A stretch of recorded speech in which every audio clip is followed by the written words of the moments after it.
alma mater.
The athletes in this game are friendly rivals.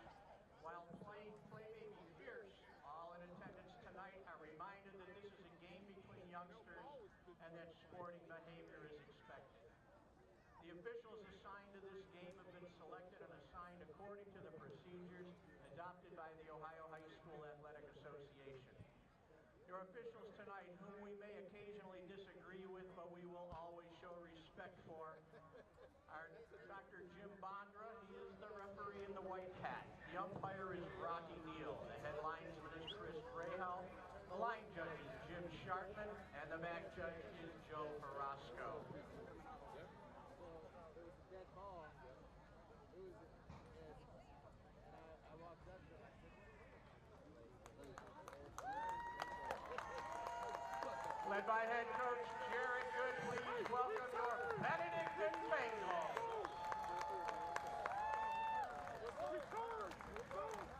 Coach Good is assisted by Dr. Frank Basu, Ryan Donathan, Marcus Green, Mike Michael Hardaway, Constantinos Hudson Giorgio, Mark Koblinski, Nick Koblinski, Daryl McClendon, Greg Page, Joe Priest, Desmond Ridenour, Armand Rivera, Scott, and Brian. And good evening, ladies and gentlemen out there in Bengal Nation. Welcome to the third contest of the 22 football season, where Benedictine High School will take on the Cleveland Heights Tigers. Hi, my name is John Good, and I am joined today by a new play-by-play guy, Ryan Karras, class of 26? 2025. 25. Ryan, how did the team practice this week? What do they look like? I mean, they practice tough the past few days. I know they have a lot of expectations this week playing Cleveland Heights, but I mean, the boys look tough. I think they're ready for this game tonight, and hopefully they win. Yeah, hopefully they will win. I think we're going to come out on top. I really feel good about this one. It's a beautiful night in Northeast Ohio. We're here at Euclid High School Football Stadium, and you can see the Bengals are out on the field to receive the ball. The Cleveland Heights Tigers won the toss and elected to defer. So the Bengals will start off on offense, led by their quarterback, Lucas Kaltenbach. Lucas, sophomore, young Bengal, but he is trudging through this season. The Bengals have started off 0-2, two tough first two games of this season, with the loss in game one to Walsh Jesuit. Two overtimes as usual. We don't know how to play a regulation game with them. We always go to overtime, it seems. And then we took a tough loss out in Toledo last week to a very talented Toledo Central Catholic team, which I'm sure was looking out for revenge from the 21 win that we had. Kicker for Cleveland Heights lined up. He approaches the ball, and we're underway. A high kick, but short. Caught right there at the 27-yard line. He busts through the first line, and it looked like on that kickoff return is Antonio Hobbs. Antonio Hobbs is a sophomore from Benedictine in my class. Very talented running back, and he also plays on the defensive side, I believe. Yep, I believe he's the corner. The DB, yeah. So Hobbs gets the Bengals out to about the 35-yard line, and Kaltenbach and the offense jogs on the field. They need a good game today to get back on track after scoring no points last week. This is the fifth contest between these two schools. Interestingly, these teams did not face each other from 82 to 93 when Benedictine used Cleveland Heights Hosford Stadium as its home field.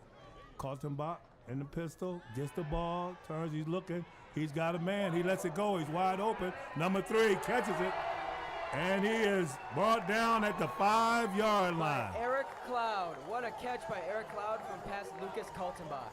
Great way to start the game. Yes, it is, Ryan. A great way to start the game, and the offensive coordinator dialed that one up and Kaltenbach to Cloud for a big game. And he was wide open. That was a great play by the coaching staff, great call. And a good job by the offensive line. Yeah, that was a great way to start. So it looks like we're gonna get some points this week, folks. But we're knocking at the door. We're not quite in yet. Hobbs again gets the ball, and that offensive line is pushed in the backfield, and he's stunned right there. Number 7, Chris Maloney, in the backfield, ended up getting lost a few yards, but. So Maloney with his first carry of the ball game. We saw him in game 1 a few times. Carry the football. He was pretty effective. Trying to find a rhythm here for this offense early in the 22 season. He gets the ball again. Maloney dips inside, goes outside, runs tough, hard, and he's down at about the 1-yard line. Great run by Chris Maloney. Really getting the outside and get off defenders. So Maloney with his second carry of the ball game. If you missed it, folks, it's a long pass downfield by Kaltenbach to number 3. Jace Ellis. So Ellis with a great catch, good concentration, and close but no cigar. Oh, they are held And we're going to fourth down, it looks like. Yeah, 4th and 1. So the Bengals will dial up another play. They've got to get in the end zone, Ryan, down here. This is a great way to start after that miserable loss last week to get the offense some confidence. Definitely want to get that rhythm going early, especially for this team. Hopefully you can get a job done. And he looks like they're going to mark him short.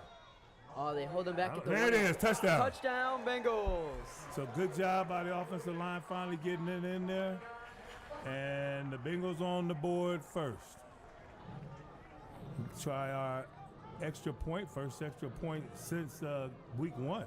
Yeah. And new kicker, Ryan, tell us about it, a little bit about it. Lex Herr is a sophomore in my class. Recently was just added to the team. Funny story, actually. We were at practice, and he was kicking around the football, and Coach Good happened to run into him and asked him to kick a few more. Did a great job. Coach Good loved it, and now he's on the varsity football team. So what a way to get a jacket here. Just goofing off out on the field, and he gets the ball, and it's over. And it's good. So it's good. It wasn't pretty, but a good snap, a good hold, and he got it over the crossbar. I mean, that is our first completed extra point for this season. Hopefully that's a good sign for things to change. And now the Bengals are up 7-0. So Lexi Herr tops it off with an extra point.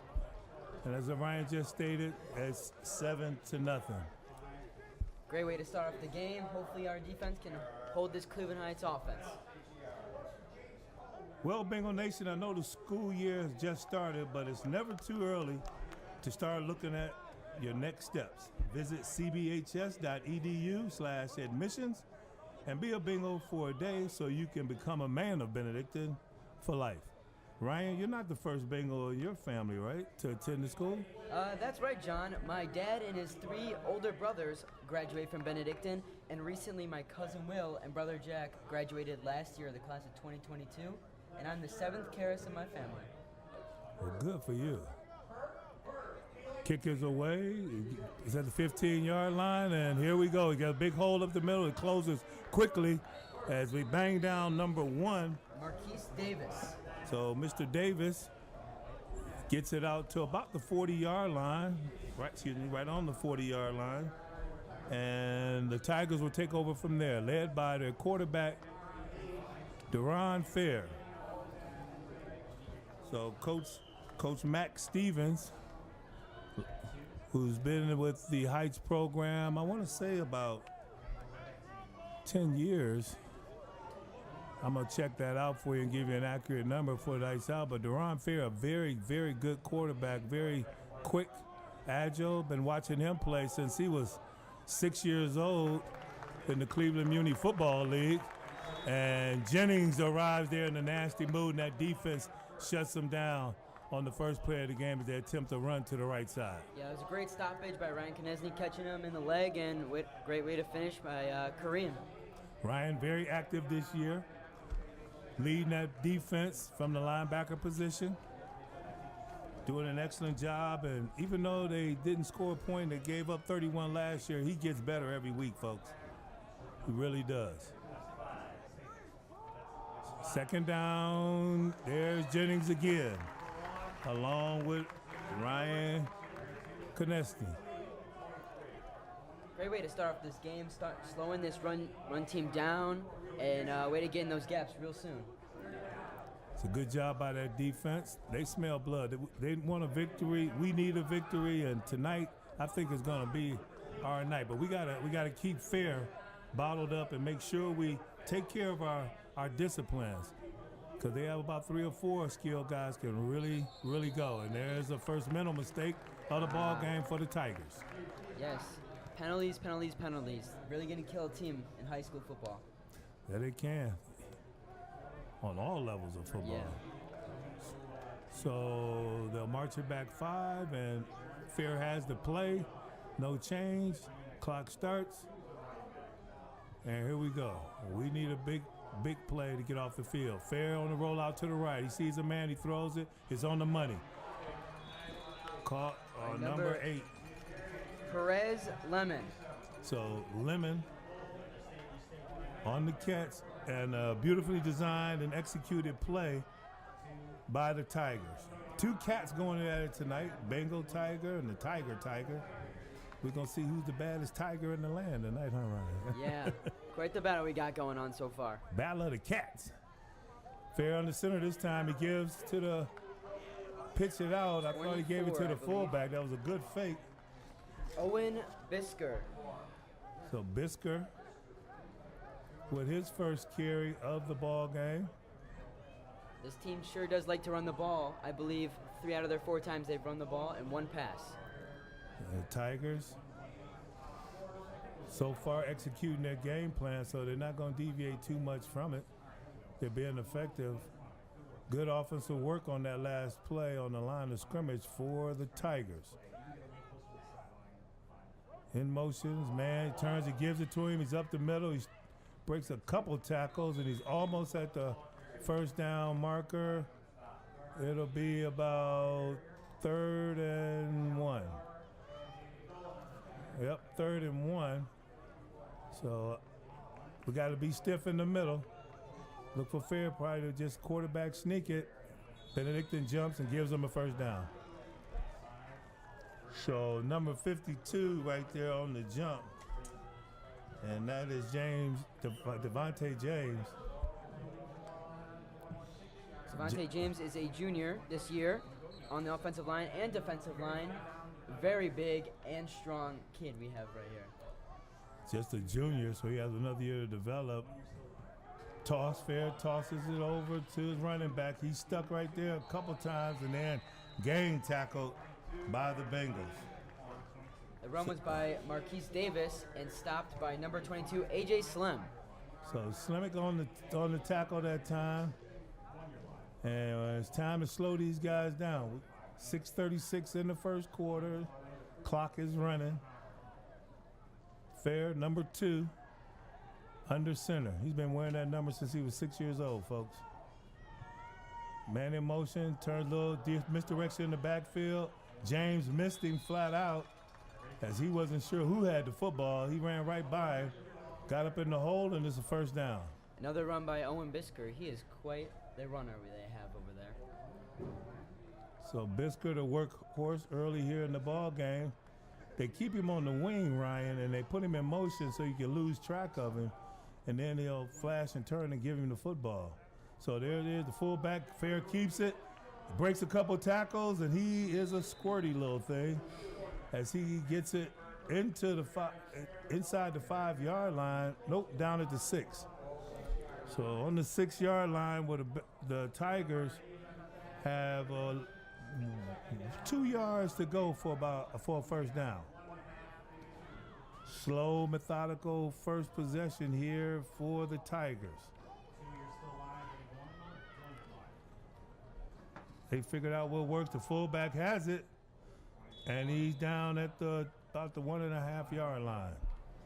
So that's a first down. It'll be 1st and goal for the Cleveland Heights Tigers. It's a warm, humid night here tonight, Ryan. Water is going to be a plus, and rotation is going to be at a premium tonight, but we can't have any drop-off.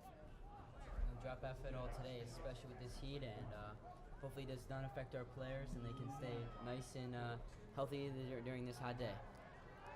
Keep them hydrated, Ryan. Got to keep them hydrated. There's Fair into the touchdown. So number 2 scores on the first possession of the ball game for the Tigers, the quarterback, Deron Fair. So that defense has got to tighten up. Got to take a look and see exactly what's going on in that interior, because most of those run plays were from tackle to tackle. 37 kicker for the Cleveland Heights Tigers, and it's up and it's good. Now the score is 7-7 with 5:07 left in the first quarter. So kick is up and good, as Ryan just stated. We got a tie ball game. And Ryan, you said you had a few relatives that went to school there at Benedictine. I've had quite a few. I'm the first good to go to Benedictine, 10 graduate. class of 80. My brother Frank, who's on the state championship 1981 team, graduated that year, and then there was Jared. Jared graduated in 94. And then my three sons came behind him, graduated in Tariq in 2002, Joaquin in 05, and Najee in 07. So we both have a love for the Benedictine, and we've shown it by sending our families there, and we're all the better for it, right? Yes, of course. And you'll enjoy the fruit of that labor real soon. Yes, I am. I'm enjoying it real fine right now. Kickoff, bounce a couple times, and he's smacked down right there by number 24 of the Tigers, and that would be Owen Bisker. So Bisker showing his toughness on offense and going down on defense and laying the wood. So I believe that was Cloud on the carry. Yes, Eric Cloud. Seemed like he fumbled it a little bit with in his hands, but he got it. He got the ball, and he held on to it, which is good. So the Bengals are jog out on the field, second possession of the ball game. Coach Prevost up here in the booth called down his play. Lucas has it, and we'll see if we can repeat what we did the first possession, Ryan. Jay Ellis was with some speed last time. Hopefully he can beat this cornerback again. So Maloney gets the ball again. Good job by the left side offensive line as he's up for a big gain of about 8. So excellent job there by that offensive line of the Bengals. That would be James, Dinwiddie, Morrissey, Underwood.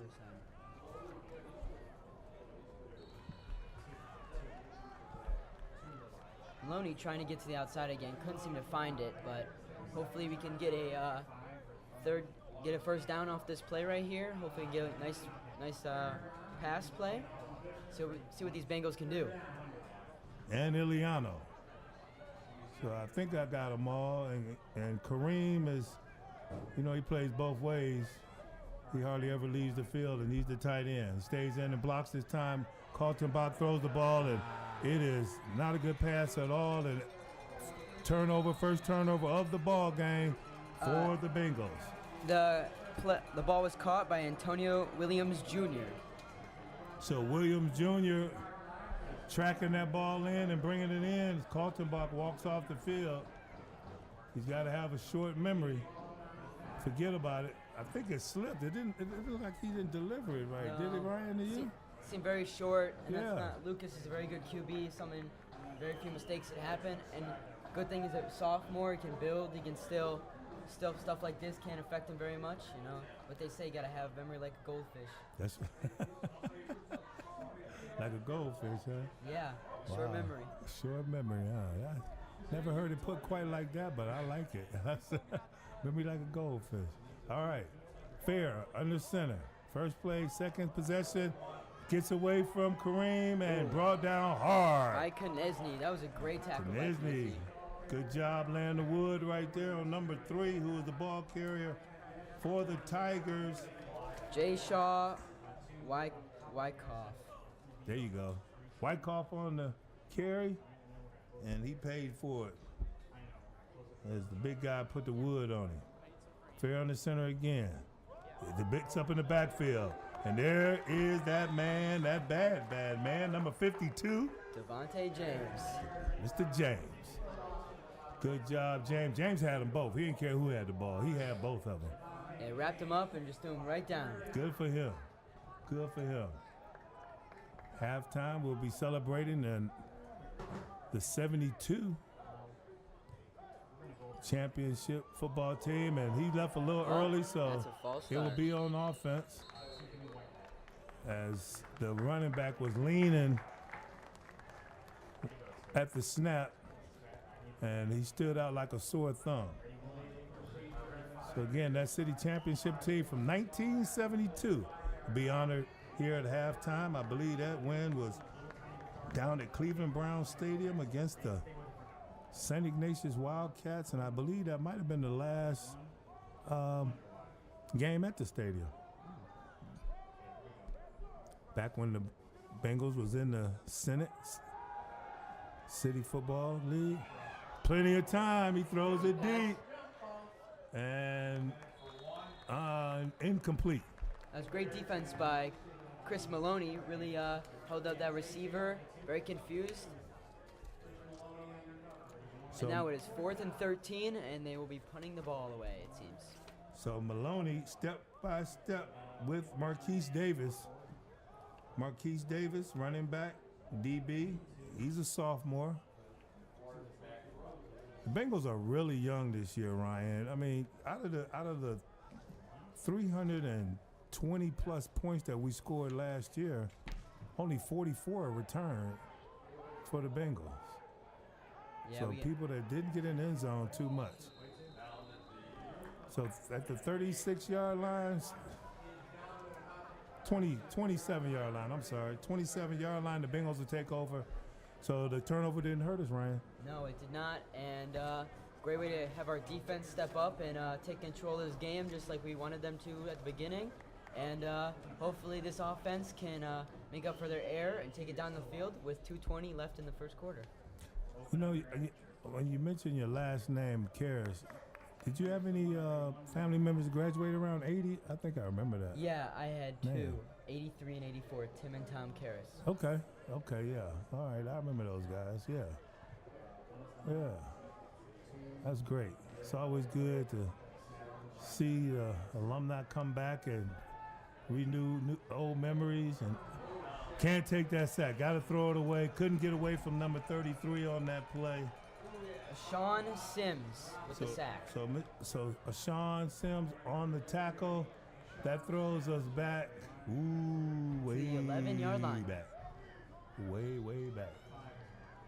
So 11-yard line. And that will be 2nd and 27. yeah, 27 yards we're going to need in order to get into the end zone again. So Kaltenbach under center. Gets the ball, turns, gives to Maloney. Maloney up the middle, and he gets a few.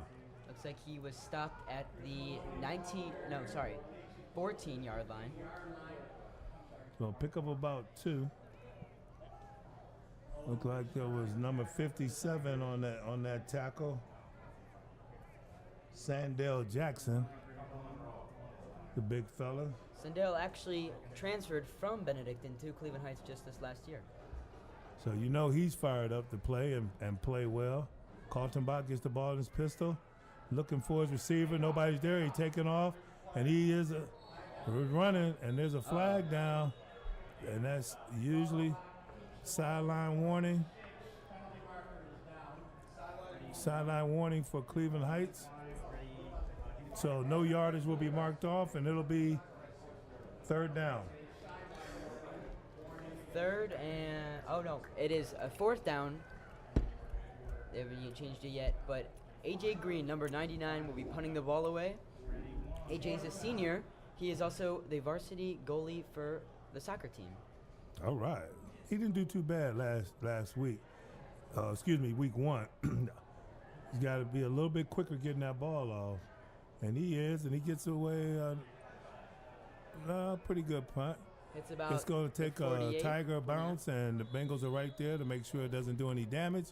But they will start off in Bengal territory with 40 seconds left to go in the first quarter. The Bengals and the Tigers tied up here in the first stance. Time does fly when you are having fun, for sure. Yes, it does. Yes, it is. Yes, it does. Beautiful night here in Northeast Ohio. About 85 degrees, humid. So keeping them hydrated. Like I said earlier, rotation has got to be at a premium tonight, and there can't be any drop-off because coaches are smart. When they see the new guy around the field, that's where they go. Fair in the center. Man in motion. Gives to the back. No, he keeps it. Then he pitches it. Ball's on the ground. No, he tried to pick it up. So there's a flag on the play. Flag is on the play. So he throws the flag, and I think they're going to say it's an incomplete pass, but illegal forward pass. So that's what they're going to call it. Legal. I guess he wasn't behind him enough. I thought he was behind him. But the referee saw it totally different as Iliano and James comes back into the game. And number 51 and number 75 comes off. 51, Tyshawn Wilson. And the big fellow who came off, 75, is Xavion McKinney. Run by number 1, Marquise Davis. He will be stopped at seems like they stopped him at the 47-yard line. So the look across, folks. We're in good hands over there with the down marker. Mr. St. John is there, and he's on the job. And that is the end of the first quarter, 7-7. Both teams are playing pretty well so far. Our defense has played them pretty well after that first drive, but we'll see how this third drive goes for us. Yeah, it's good that we got on the scoreboard, especially early in the game. But we had 2 possessions after that. Threw an interception, and then we put ourselves in a big hole, giving up a big play on the sack by Kaltenbach, and the Tigers caught him deep into their territory, and we just couldn't come out of it. It's tough to climb out of a 2nd and 27, and the Benedictine Bengals couldn't quite get it done, so they had to punt it away. So Cleveland Heights Tigers, these 2 schools are about 4 or 5 miles away from each other, so they know each other pretty well. A lot of players, a lot of families from the Heights area attend Benedictine High School, and a lot of Cleveland Heights residents that attend the Heights School. It's a very proud sports school. Basketball, football, track. They have talent.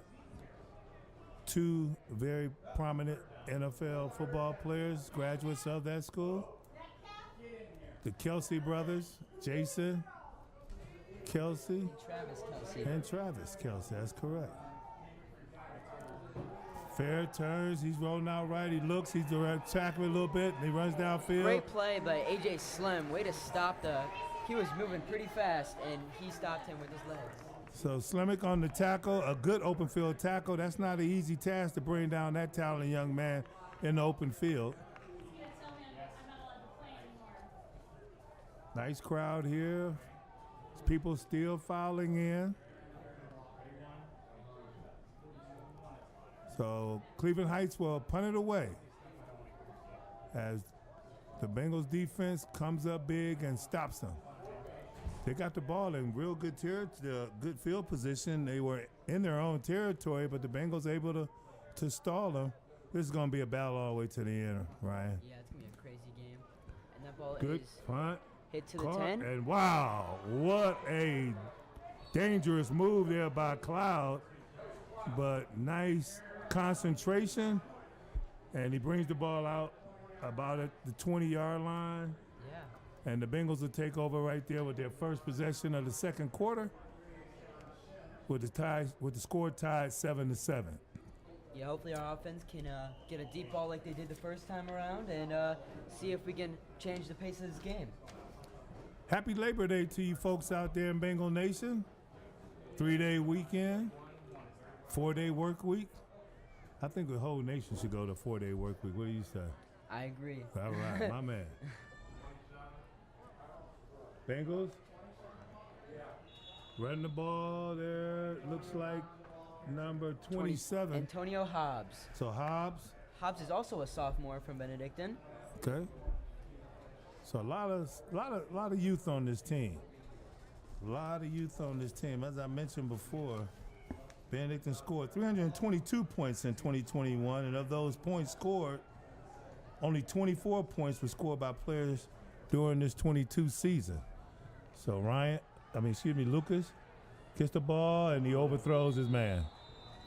Trying to hit number 3 right there, Chase Ellis. Not able to come up with the ball was the senior. Needed to be about another 2 or 3 inches taller, as Kaltenbach, who is a very accurate passer, missed the mark on that one. Jace Ellis has definitely been effective for us this year. Against the Walsh game, he played amazing, and he started off with the long bomb from Lucas Kaltenbach, and definitely is one of our biggest players this year. Oh, again, a little bit high for Ellis. He was open. So that was 3rd down, and now be 4th down. Bengals go quick 3 and out, and they'll punt it away. So A.J. Green, the senior, tried out on the field. He counts his men, makes sure he's got everybody, and we're ready to go. You can definitely tell Jace Ellis is... Timeout, Tigers. Definitely telling down there, Jace Ellis is a little frustrated, but definitely has to get over this and continue playing. Hopefully they can get that connection back and start something new. Got to have a memory of a goldfish, right? Yes, yes, indeed. Oh, my goodness, that's beautiful. So while we got time here, folks, on September 18th, the monks of St. Andrew's Abbey are celebrating their 100 years of Benedictine monks in Cleveland. Come celebrate with them at Assumption Parish and join them at their reception afterwards at the Embassy Suites on Rockside Road. I know Bishop Roger Grease will be there along with all the other Cleveland Benedictine monks. For more information, visit cbhs.edu and get your tickets while there's still time. That should be a very fun and enjoyable evening of prayer and celebration of 100 years. Anytime you can do 100 years of anything is a beautiful thing. Kick is up, it's again. That's a beautiful punt. Beautiful punt. Oh, Rolls right through his arms. He can't pick it up. It's on the ground. Look like the Bengals got it. Seems like Looks like the Bengals got it. Everyone's pointing towards the Bengals side, and it's Bengals ball. Great, And the Bengals great get punt. it. Number 5 for Cleveland Heights, John Gordon, seemed to drop the ball, and Bengals capitalized on the mistake, and now we have the ball back in their territory. So we'll take that. Thank you very much, Cleveland Heights. And just like that, the Bengals are back. And they're in Tiger territory. Yep. Oh, not quite. Not Seems like quite. 49, I believe, to 50. So it's at the 49-yard lines, and Kaltenbach will bark out the call. Here we go. Kaltenbach looks over the situation. He's going to step up in the pocket, but he can't get away from number 57 that time on the tackle. Sandell Jackson, we've called his name before. That's the Bengal transfer over to the Tigers. So the big fella gets his second tackle of the day. As excellent job by the defensive backfield as the Tigers blanketed the receivers. Kaltenbach nowhere to go. 2nd down and 14. Draw play. Maloney. And he's hog-tied by Brisker. Seems like we're back where we started. 3rd and 10. Brisker on the tackle. He's been pretty active this evening. We got a little situation here at the stadium, trying to get the lights to the stadium turned on. I'm sure somebody hit the button. Look like they got the lights on the exterior, on the outside, but we need them on inside the stadium. Someone must have done the wrong field, because on the other field, Yeah. the lights are on, but not ours. Kaltenbach, he flips it to jet sweep, and great he's smacked move. hard right there by number 1, Marquise Davis. Spins out and gets up to for a short gain of pretty much no gain, and the Bengals will punt it away. Try to give it to Connor Williams, who is also a sophomore. He is... Iliano leads the field, and he has to clear his system out a couple of times before he comes off. He's got to get hydrated. Yeah, definitely down with the trainer right now. Seem very dehydrated. There's the snap. Good kick. Wow, that was a great Nice by kick. AJ. And caught and then taken down right away by number 20. 20 is Shamar Darling. So Darling, the junior, down there on that punt, makes the stop, and the Heights Tigers will take over on their own 22-yard line. 8:16 left to go in the second quarter. We are tied at 7. Bengals scored on the first possession of the game with a long strike down the field to the 5-yard lines of the Tigers. Oh, there we go. We got the lights on now. And they were able to punch it in with 3 runs up the middle. Fair gives it to the running back. Webb. And that's number 44. Looks like that's his first carry of the day. That will be Mika Webb. Mika or Makai? I'm going to go with Makai. Fair still has the ball, running that wishbone offense. They got 3 weapons. He has a couple reads, and he read that play just right for a first down. So Fair showing his quickness, his reading ability on the run, as he faked it to the fullback, pulled it out at the last minute, and he and his running back Davis ran up the field. Fair kept it, picked up the first down. Fair working under center. I'll be looking for that play again. Quick throw. Order number 3. Right there at the end of the box, and just a short little pass. Flag is on the play. That reception was by Wyckoff. As the referee gets together and he wants to talk about who the receiver was, I believe he's a little confused on if he was eligible to catch the football. He was covered on the line of scrimmage, but I didn't notice if the receiver was back or on the line of scrimmage. If he's on line of scrimmage, he's an eligible receiver. So they got it figured out. They wave it off, and the Tigers, Max Stevens making sure he get it right too. He's like, hey, we practiced that all week. We know what we're doing. So Fair under center again. The Bengals have really got to be disciplined. There it is right there to Davis. And he's hog-tied. By number 5, Kamari Hayes. So the senior Hayes, what a fine stop on Davis. Because you can tell that Davis, he can run. You can tell if he gets some green, he'll scoot right on down the field. Definitely came in with speed, but Hayes shut him down real quick. Read that play very well. That's how you have to do speed. Shut it down real quick. Fullback gets the ball, hammers it home. Number 44, once again, that's his second carry of the ball game. Webb on the carry. He picks up the first down. That's all they wanted to do. In Bengal territory,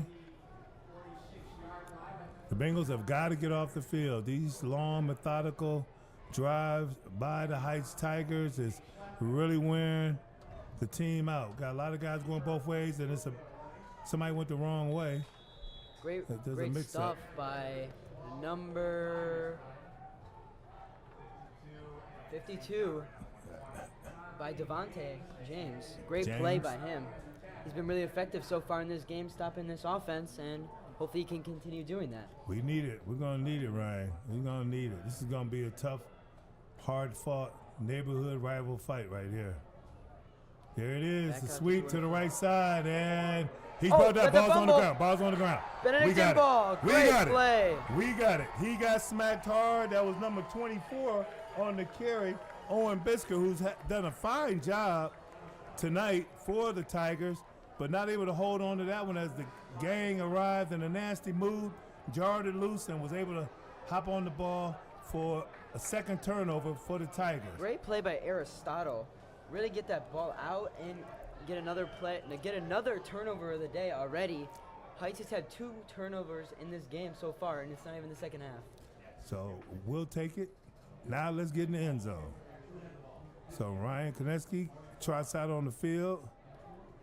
They got him at tight end. He buckles up, gives the ball. We're going to come on the left side. Maloney skirts up, fires no. Ball's on the ground. He gets on it. He gets back on it. It seems like First down, Bengals. First down, Bengals. Maloney fumbled the ball, but was able to fall on it. Let's hold on to that ball, guys. We'll take it from them, but let's not give it to them.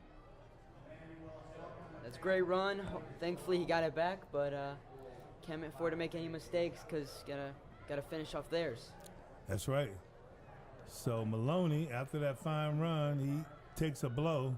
He's one of the players that's a two-way player. He doesn't see the sideline much. Coach Prevost is on the field today. As I see him down on the sideline, that's not normal. But I understand, especially with this young offense, got a man open, and he gotta feel that Eric Cloud missed the block. And number 11. Number 11 is Henry Perrymond Jr. So Perrymond Jr. on that tackle, a fine play as he beat the block attempt of Eric Cloud, and Cloud has got to get better at slowing him down. Yeah, that's I think that's their second sack of the game, and it puts us back at their 49-yard line. Hopefully, we can get this first down off 2 good pass plays and continue this drive. Fake it to Cloud, throws it. He's a man's open, and he catches it. He catches it. Good poise. By Jace Ellis, a great catch, and there's that connection you were talking about. You gotta continue that. Great play by Lucas, seeing him open, and that's a great way to start and continue this play drive. Exactly, Ryan. An excellent play, explosive play. A very timely and accurate pattern, and a great job right there from Ellis. Just nonchalantly not telling the defensive back when the ball is coming. Here comes Maloney on the left side. And Maloney, after that blow, he's fresh. He explodes for another Bengals first down. Now we're moving. Now this is what we talked about, this pace. Hopefully we can continue with another 2 after 2 good plays. And it looks like it was a mix-up on the play as Kaltenbach is running to the sideline. He didn't cut it up at all. So Kaltenbach takes a loss. I think that there was a blown assignment on that play. Yeah, it seemed like there was confusion with Maloney and where he was supposed to be. It seemed like it was supposed to be a run into the outside, but we got to get that fixed. So Ryan Koneski comes out. And, AJ Slimick comes out, and Cloud comes in. Pistol formation, Maloney in the backfield. Cloud catches, and he's in the end zone. Touchdown, Eric Cloud. Great way to shake off those defenders, and now the Bengals are winning 13-7 against Cleveland Heights. So excellent execution on that play between Kaltenbach and Cloud. And a good job by the offensive line, giving him time to find his open man to get into the end zone. And second kick today for Lex Herr. Hopefully, first one was a little rough, but hopefully he can get it under it a little bit more. Number 10 out there, Brown. Brown had to hustle out on the field. Snap, kick, and it's up, good. And it is good. Yes, sir, Bengal Nation. 2 extra points tonight. That's what I call improvement. Yes. We'll take that. All right. Lex Herr running. Not quite sure where he's going, but. So good job by the Bengals to take advantage of the turnover. And that's exactly what you're supposed to do with turnovers, make them pay. This defense have got to get off the field, though, 3 and out. A lot of them play offense, and it's tough to execute on both sides when you are when you're on the field defensively using all that energy, especially on a warm night like it is tonight, humid, guys have got to keep that water coming and get hydrated. Yeah. Prevost, Coach Prevost going over the last series with his young quarterback. They're very, very, very well connected. A lot of respect Lucas has for his offensive coordinator. Those guys are joined at the hip. They spent a lot of time together this past summer. Yeah, they did. And now the kickoff from Lex Herr. Hit it to about the 20-yard line. Ball's on the ground and he he's down. tripped. Tripped at the 23, it seems like. So Davis slips down and we'll take it. Now with 2:47 left in this game, the Bengals have played a solid defense. Just a few mistakes on this offensive side, but we've seemed to make up for some of it, winning 14-7. See if we can get another turnover before the half. These guys are going to try to play fast in this series, and the Bengals defense has got to be ready for it.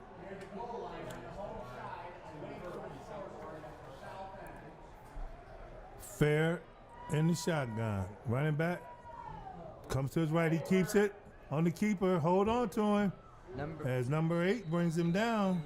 Robert Wesley with the tackle. He is a senior this year for Benedictine. So Wesley on the tackle. Talented safety. Senior. I believe he's a 2-year letterman.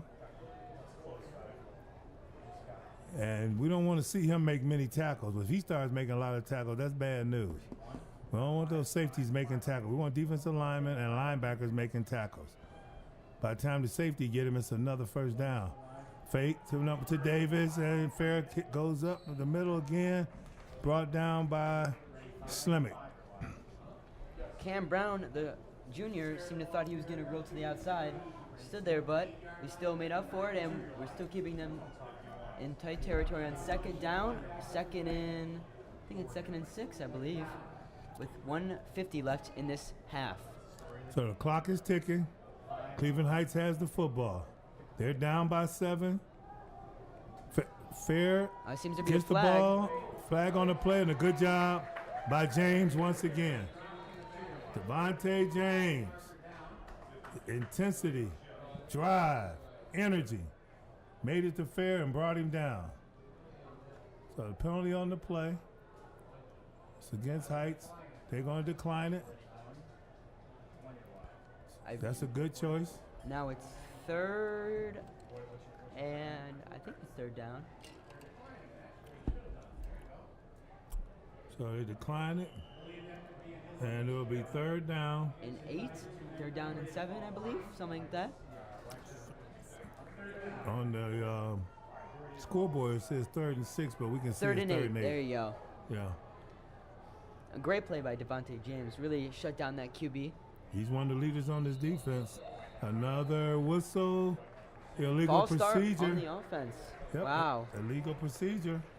So that'll push him back another 5, and it couldn't come at a better time. 2 back-to-back flags, and what did we say at the beginning? This flags are going to kill you at any level of the game, and so far Benedictine has been on the right side of it and on the wrong side. So seems like these Benedictine Bengals are ready to play and are taking advantage of the Tigers' mistakes today.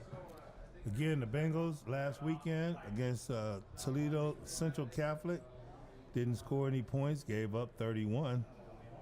Only had 3 first downs in that game. Rushing yards, 14 rushing yards last week compared to 231 for Toledo. Passing yards, 61 to 101 yards for Toledo. Luke Reed was the leading carrier, 9 carries for 19 yards. And passing, Kaltenbach, 13 of 25 for 61 yards and 1 interception. Fair drops back, a little screen. Oh, great play by and number good job. 4. Eric Cloud. Eric Cloud, man, he's having a great start. He's playing very well. And these Benedictine Bengals have converted I've gotten this stop, and now would be 4th down with 1:08 left in the game.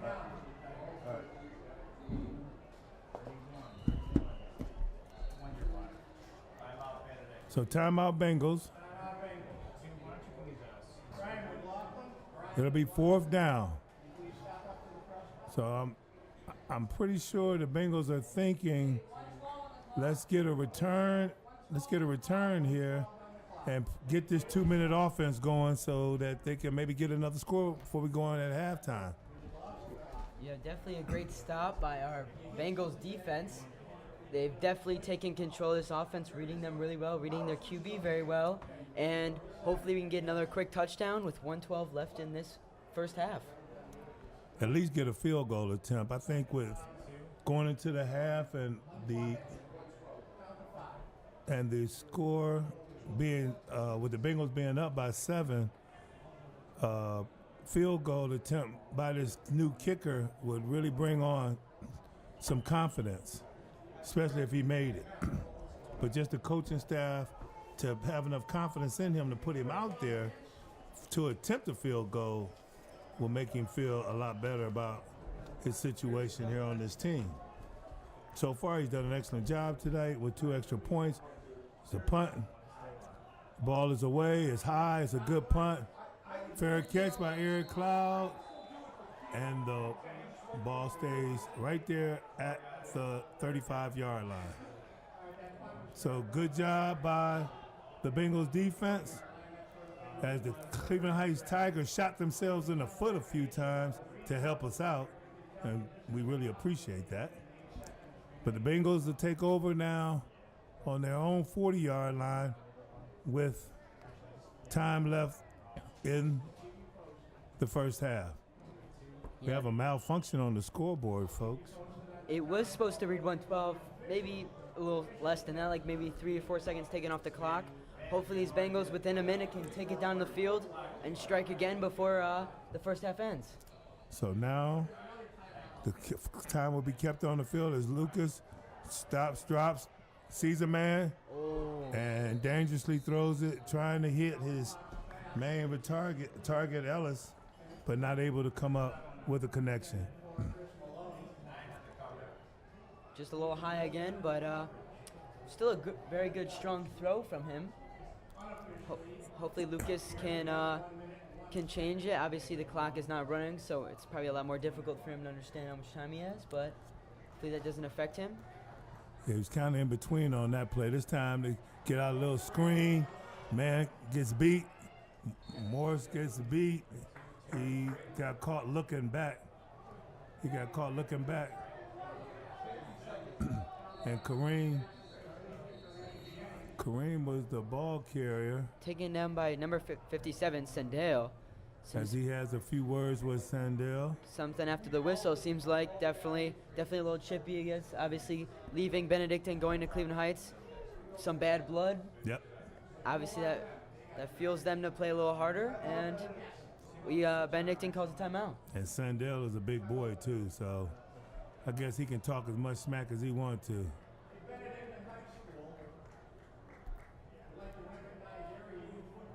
And the Bengals are back out on the field.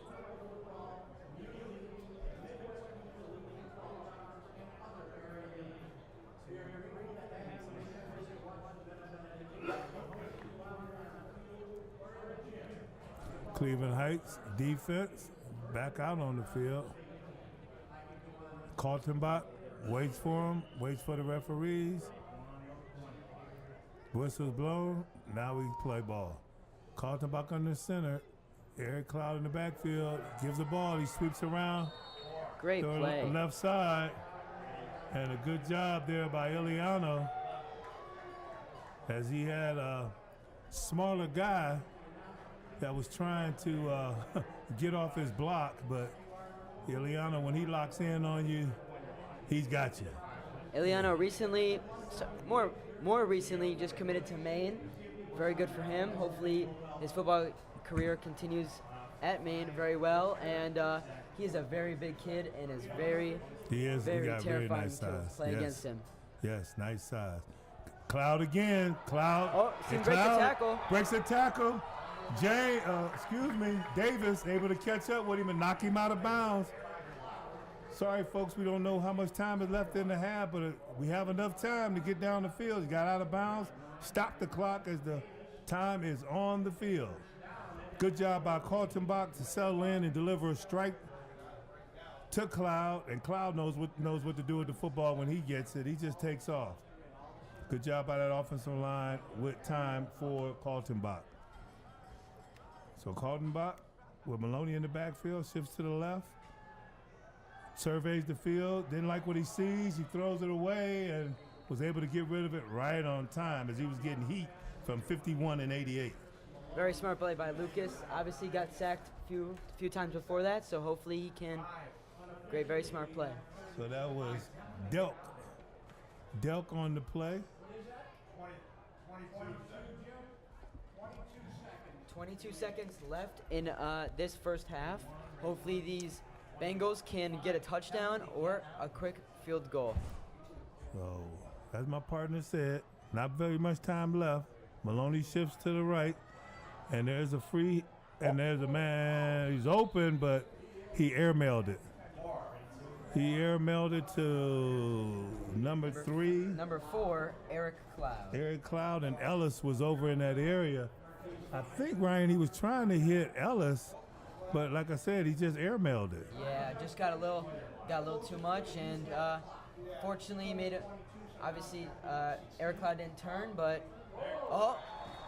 there goes another flag on Cleveland Heights. They jumped again. So we'll take that. That'll make it 2nd and 5 now. 16 seconds left to go in the half. Scoreboard just came back up. 14-7. Ball's on the 22-yard line. Bengals are marching. 16 seconds. Maloney shifts to the right, and James flinched. So number 52 right there on the edge. He flinched. He got caught. They saw him. And that puts them back there where they were. So it's 3rd down and 10.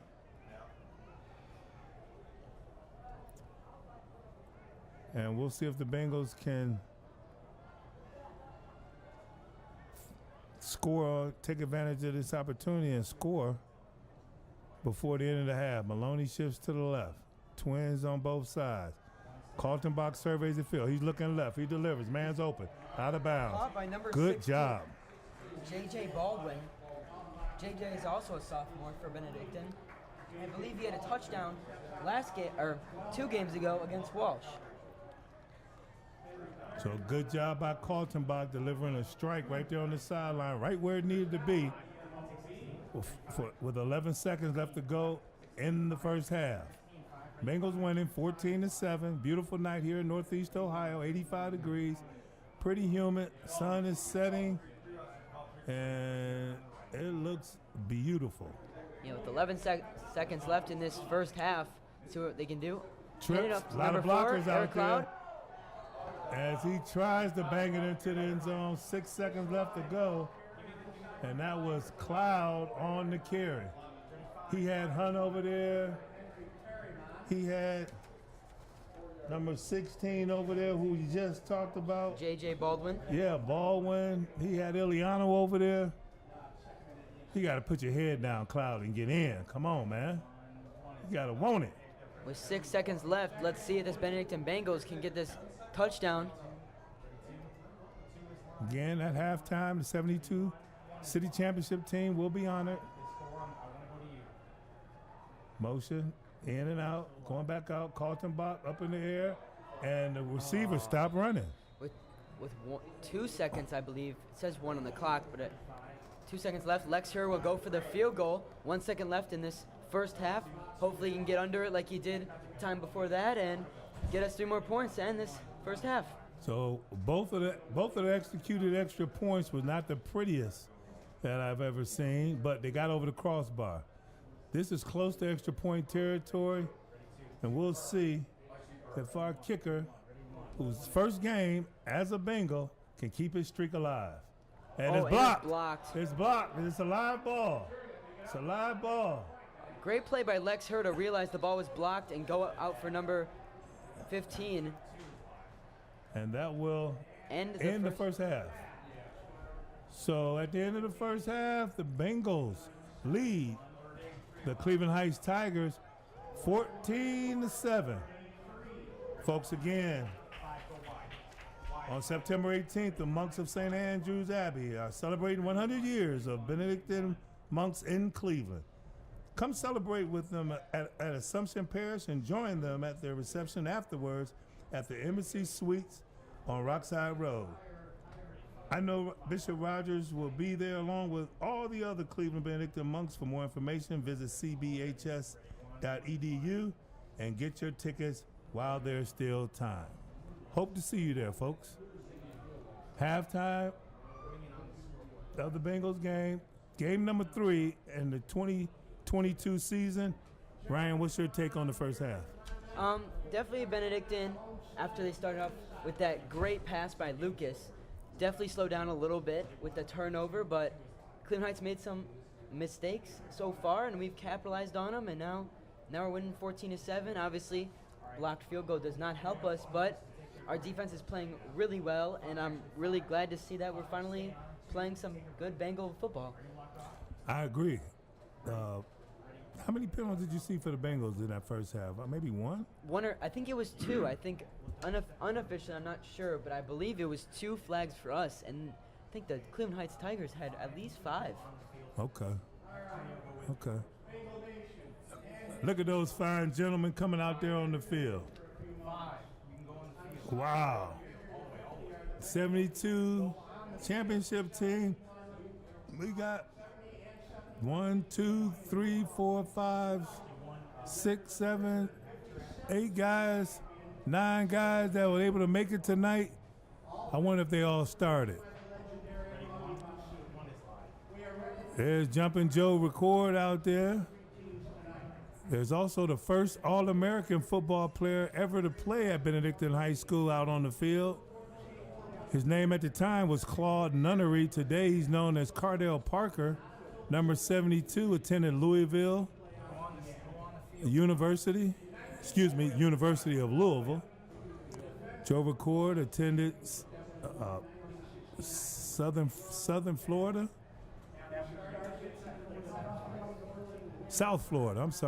Florida, down in Tampa.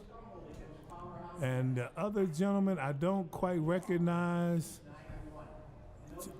just by sitting up here, but those 2 guys I know really well because we do a lot of great things together with Cleveland Youth and youth football in the Cleveland area, Cleveland Muni football. And those are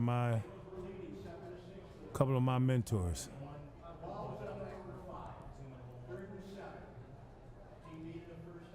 I believe that game that they won was in the stadium, Cleveland Brown Stadium. They called it the Turkey Bowl because it played on Thanksgiving Day. And, man, it was thousands and thousands and thousands of people there. I've seen pictures of the stands, and it was really a beautiful thing. That's where when the West Senate played against the East Senate for the city championship.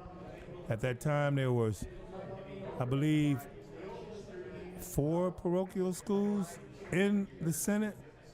The 2 East Side parochial schools was Cathedral Latin and Cleveland Benedictine, us. And on the West Side, it was Holy Name and St. Ignatius. Now today there are no parochial schools, no Catholic schools in the city series, in the Senate. It's all played with CMSD schools, Cleveland Metropolitan Public Schools. So these guys kept the tradition alive, and with all our wins in the city, all our championships in the city, and all of them went on to do good things in life, and it's great to see them here tonight. So folks, we're going to honor these guys, and you can take a look at them. Some of them look like they can still play, Ryan.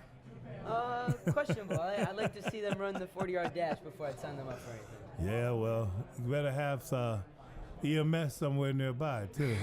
Yeah, just in case. Just in case. We're not talking bad about them, but just in case. 40 yards is a lot longer for them at this age than it was back in 72, that's for sure. There we go. That was the kicker at the time. Okay.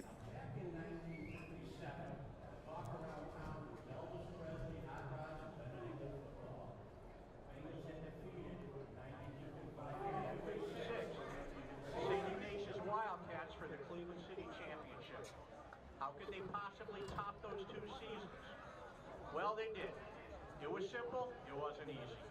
They accomplished the unbelievable in the 5th game of the season, defeating the heavily paid favored Massillon Tigers 13-7 in Massillon, where they never lost. The Bengals eventually were voted to the top spot in the state, where they remained until the season-ending charity game at the old Cleveland Municipal Stadium on Thanksgiving morning. Because the state's #1 ranking was at stake, the final wire service polls were in attendance and were delayed until after this game. Benedictine faced its rival Ignatius for the 3rd season in a row for the city title. A slow start found the Bengals trailing 3-0 at the half.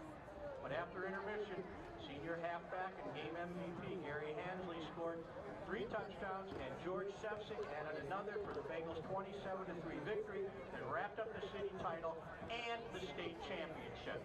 The 57 team finished with a 10-0 record and earned its lofty place in school history and Ohio history. Listen to this. A key player on that 57 team was Stan Zurich, who played at Purdue and is one of the remaining members of and he's a linebacker for the 64 Cleveland Browns NFL championship team. Another Bengals standout, team captain and end, Jim Kavitsky, also played at Purdue. Check this out. They were both recruited to Purdue by an assistant coach and native Clevelander named George Steinbrenner, who later would become the owner of the New York Yankees. Ladies and gentlemen, please give all of these men of Benedictine a great big round of applause as we welcome them back to the home of champions.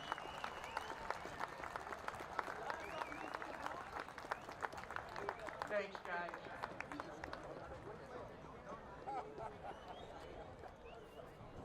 Bengal fans, what I just read was researched and written by official Bengal athletic historian Wally Myskowski. Please give him a round of applause, too.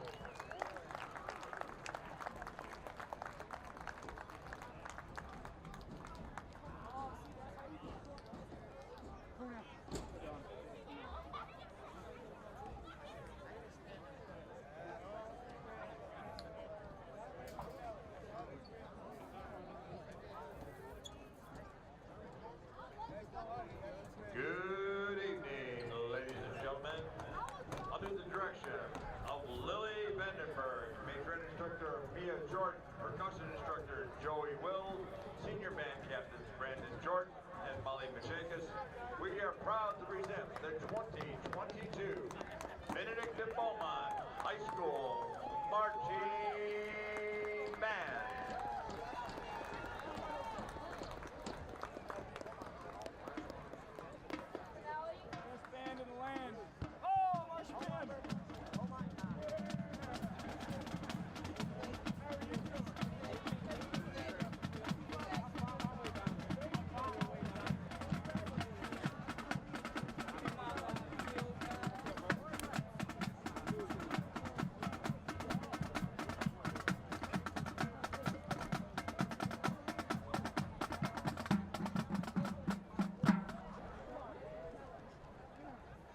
We open our show with this energetic rocket from 1982, which we'll certainly recognize. Tommy Two Tunnel's greatest hit, Concentrate the People, dialing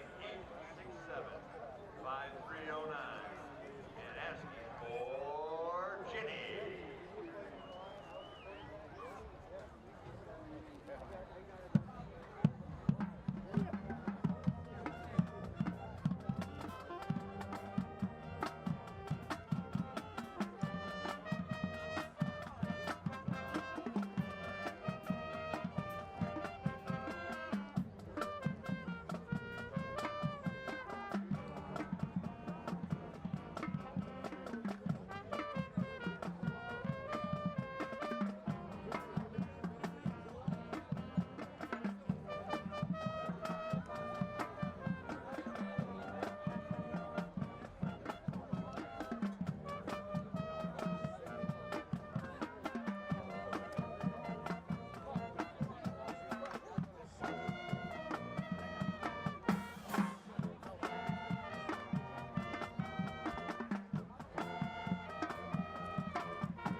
hit by the Beatles. This is the opening track for their 1969 album, Abbey Road.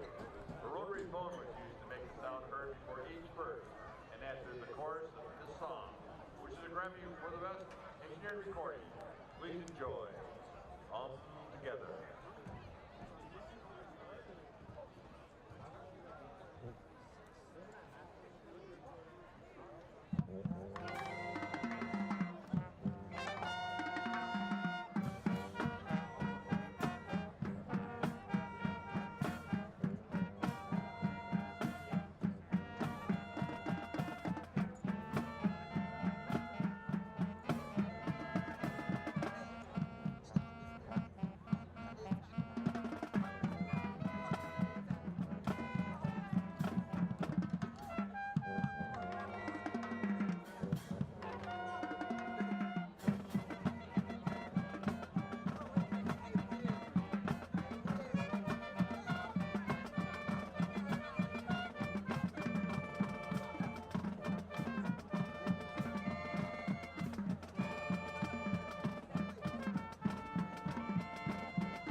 their first record 25 years previously. So that said, who was and still is the youngest person ever inducted into the Rock and Roll Hall of Fame? And I'll tell you this, he was inducted when he was only 38 years old.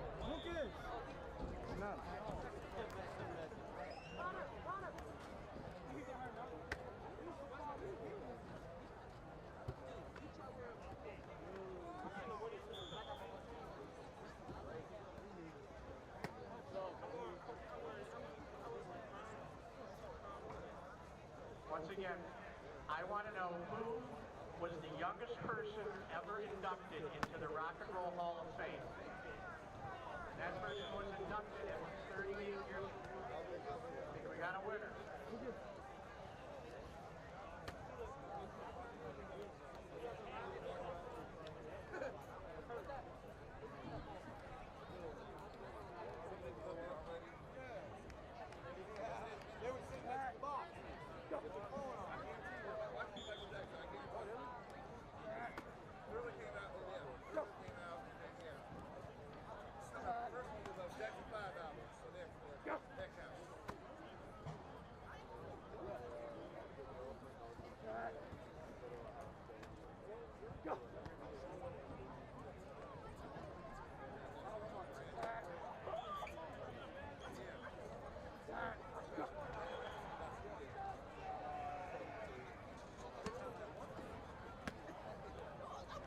We have a winner. The youngest person ever inducted into the Rock and Roll Hall of Fame. And he was inducted when he was 38 years old, which means his first song released when he was 13 years old. That'll tell you right there. Mr. Stevie Wonder is the youngest person ever inducted into the Rock and Roll Hall of Fame. All right, that's it for that question. The third quarter question will be asked at the end of the third quarter, and as usual, it is a ladies only question.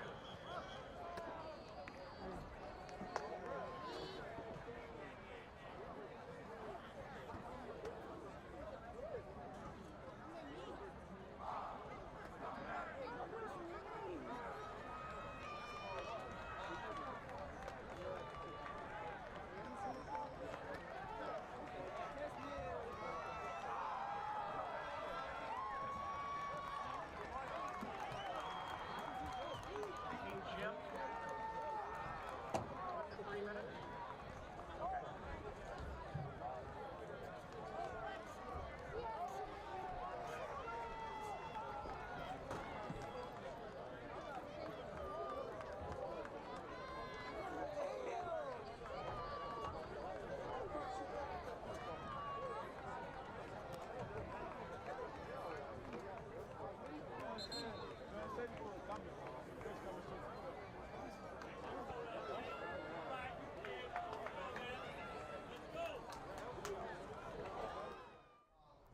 Well, welcome back to Euclid High School Football Stadium.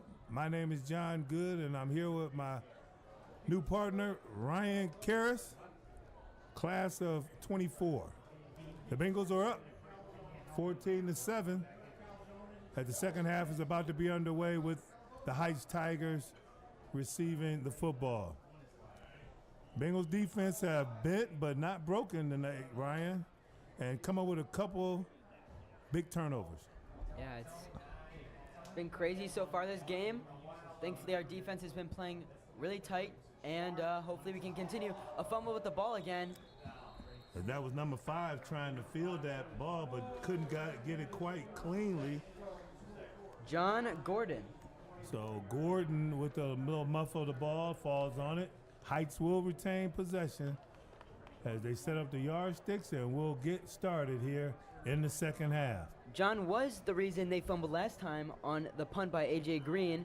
They, unfortunately for us, we capitalized on that and ended up scoring a touchdown, and hopefully we can stop this Tigers offense. So Fair under center, the explosive quarterback for the Tigers. Brisker in the backfield, Davis, and I quite don't know who the other guy is on the, as Fair keeps it, and he explodes out. Just past the first down markers for a first down, and Heights is on the march. Robert Wesley on the tackle. He's been playing decent so far this game. Hopefully he can continue to make some good tackles and we can stop from changing Quick the play pace of this game. call as Fair is taken down right there hard, real fast by the interior line. It looks like it was Kareem on the tackle. Kareem active tonight. They haven't thrown to him yet on offense. He's a very good receiver, folks.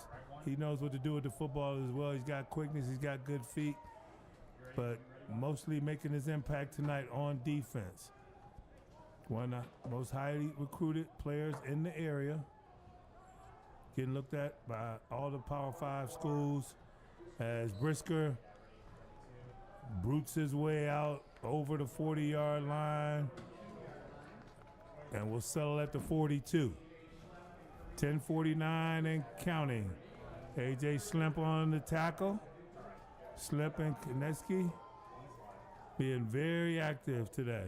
A.J. Slim, first week against Walsh, forced a fumble, if many remember that. Mm-hmm. He was very effective his first game. Yes, he was. As a senior, he's definitely changing. Oh, and there's a flag. 2 men in motion, a little confusion. Hot potato for Deron Fair.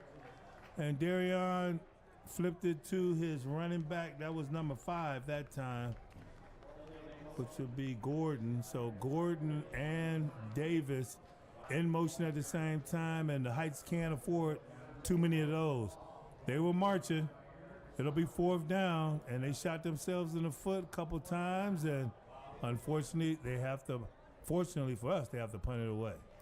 So defense does a good job. First, the defensive stand of the second half, and they'll go 3 and out. Well, not exactly 3 and out. I think it's 1 first down. Oh. High punt. Fair was able to corral it. Went outside of his foot and out of bounds at about the 35-yard line. They're going to mark it at the 36. And Lucas Kaltenbach and the offense will come out on the field for the first time in the second half and see if they can extend their lead. Right now it's at 7 points, 14-7. Exactly 10 minutes to go in the third quarter. Bengal Nation, we're so glad you've joined us this evening for a night of Benedictine football. And if you're here, that likely means that you support us and our mission. You can continue to support Benedictine High School by visiting cbhs.edu/donate. Bengals on the prowl. Out on the left side of the line, Maloney on the carry.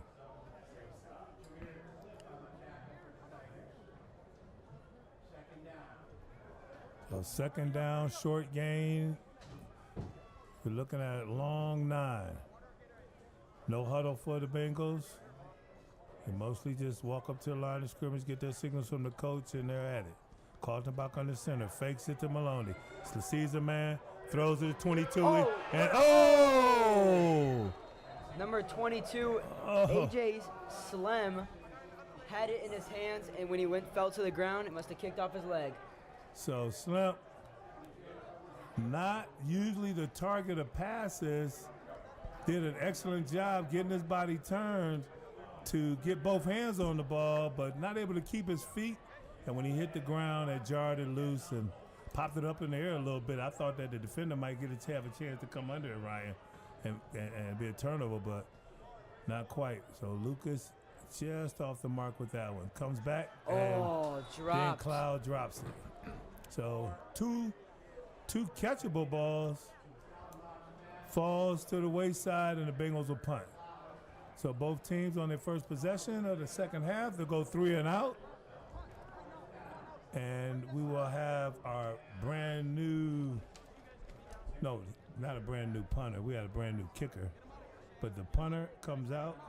The senior, A.J. Green, will attempt his first punt of the second half.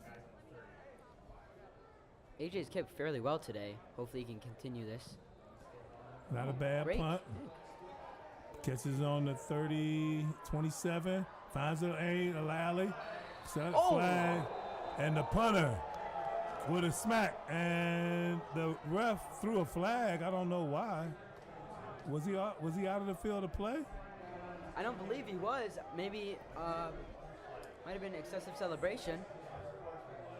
I didn't see any excessive celebration. And I think they're going to say he took the elbow, he hit him with the forearm to the head. Reminder, AJ is 6'3". He's a big boy. He's a big boy, but I didn't think that it would be I didn't think it was a personal foul. So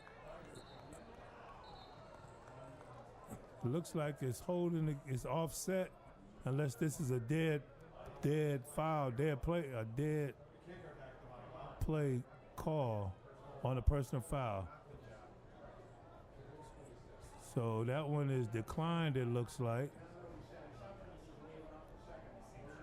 And they'll take the first penalty by the Bengals. I didn't see what the first penalty, okay, I thought it was on Heights. It was holding on Heights, offsetting, and they will mark off that personal foul. You can believe that. So, couple pieces of laundry on the field, and I believe they're going to repunt. So, offsetting penalties usually result in replay of the down, and that's what's going to happen here right now. So the referees get it all sorted out, and they'll just march the ball back on the Bengals. And it looks like they're going to mark this off, or they're going to leave it right there. No, they're going to mark it off. Oh, it seems like we pushed back a little bit. Trying to find our spot again. Oh, that's what they're doing, trying to find a spot again. There we go. Great kick by AJ and great hit by AJ. All AJ on that play. All AJ on that play. He's an athlete, huh? He is quite the athlete. Yeah. Like you said, 6'3", and yeah. He's well over 200 pounds. Yeah, I think he said 6'3", 225 pounds. And his main sport is soccer. Lacrosse. Lacrosse. But he recently joined soccer last year. All right, AJ. Oh. We got a early whistle. No? No, it seemed like they placing the ball where it landed. Stop right at the 35-yard line where the Cleveland Heights Tigers will take over. It's better than last time. We been at the 50. Yeah. So 9:02 left to go in the third quarter. Cleveland Heights Tigers, led by their quarterback, Darion Fair, come back on the field for their second possession of this second half. And the Bengals defense is out there. I see Dolan out on the field now. And he's a disruptor. Fair gets loose. He cuts back. He's gone. Nobody's going to catch him, folks. Can catch him with his foot. Nobody's going to catch him, not with the angles that they had. And that's what happens when you leave that guy just a little bit of room. He will make you pay. So just like that, Darion Fair scores second touchdown of the game for the Tigers, and they'll line up for an extra point to try to tie it up. Coach Max Stevens, very pleased with the results of that play. Sends his field goal unit out on the field. And we'll sprinkle some googly dust on it and hope they miss. Nope, it only worked for them. Didn't work this time. So, with the extra point by the Cleveland Heights kicker, that was number 37, Gabe McKay. So good job for McKay as he ties the ball game up 14-14 here at Euclid High School Stadium. Well, with 8:50 left to go in the quarter, the Cleveland Heights, with that high-powered offense, quick strike offense, able to jump on the board real quick. Ryan, we've been able to keep him bottled up all night long. You can see the damage that he can create when there's a crack in the defense, and if guys get out of position, don't remember their responsibilities, it can hurt you. Yeah, definitely. Definitely, with his speed and his agility, making one mistake can definitely destroy the defense, and he made us pay for our mistake, and now we're tied up 14-14. Definitely a lower scoring game than I thought it'd be, but we got to just capitalize a little bit more and don't let this QB get away from us. So McKay lines up for the kickoff, squibs it. It's picked up right there, and he goes down. Number 17, Terrion Powell. So Powell doing the safe thing. He just wanted to make sure he corralled the football. So Lucas Kaltenbach will lead the Bengals back out on the field for their second possession of this third quarter, and we need a score. We need a score. Yes, we do, and hopefully we can find that connection between Kaltenbach and Ellis, or Cloud and Ellis, or Cloud and Kaltenbach. Definitely a lot of options with this versatile offense that we have for the Bengals. Yep. So Kaltenbach's under center. One man in the backfield, he gets the ball. That man is Cloud. Cloud had a hole, but not able to get through it as the quickness of the Cleveland Heights defense, as number 7 was on the tackle, Jameer Cliff, and number 15, Albert Green, showing their quickness. So we're looking at second and about 7. Kaltenbach again under center, Cloud in the backfield. He gets the ball again, same play, and not able to get away from Green that time again. Green with the stop. I believe Eric Cloud was timed, and he was the fastest person for the Benedictine Bengals this past season when they did their combine. He's got some quickness himself, and we're trying to spring him loose as now Maloney is in the backfield. Cloud will take a blow. Kaltenbach under center, and he'll go with the quarterback sneak.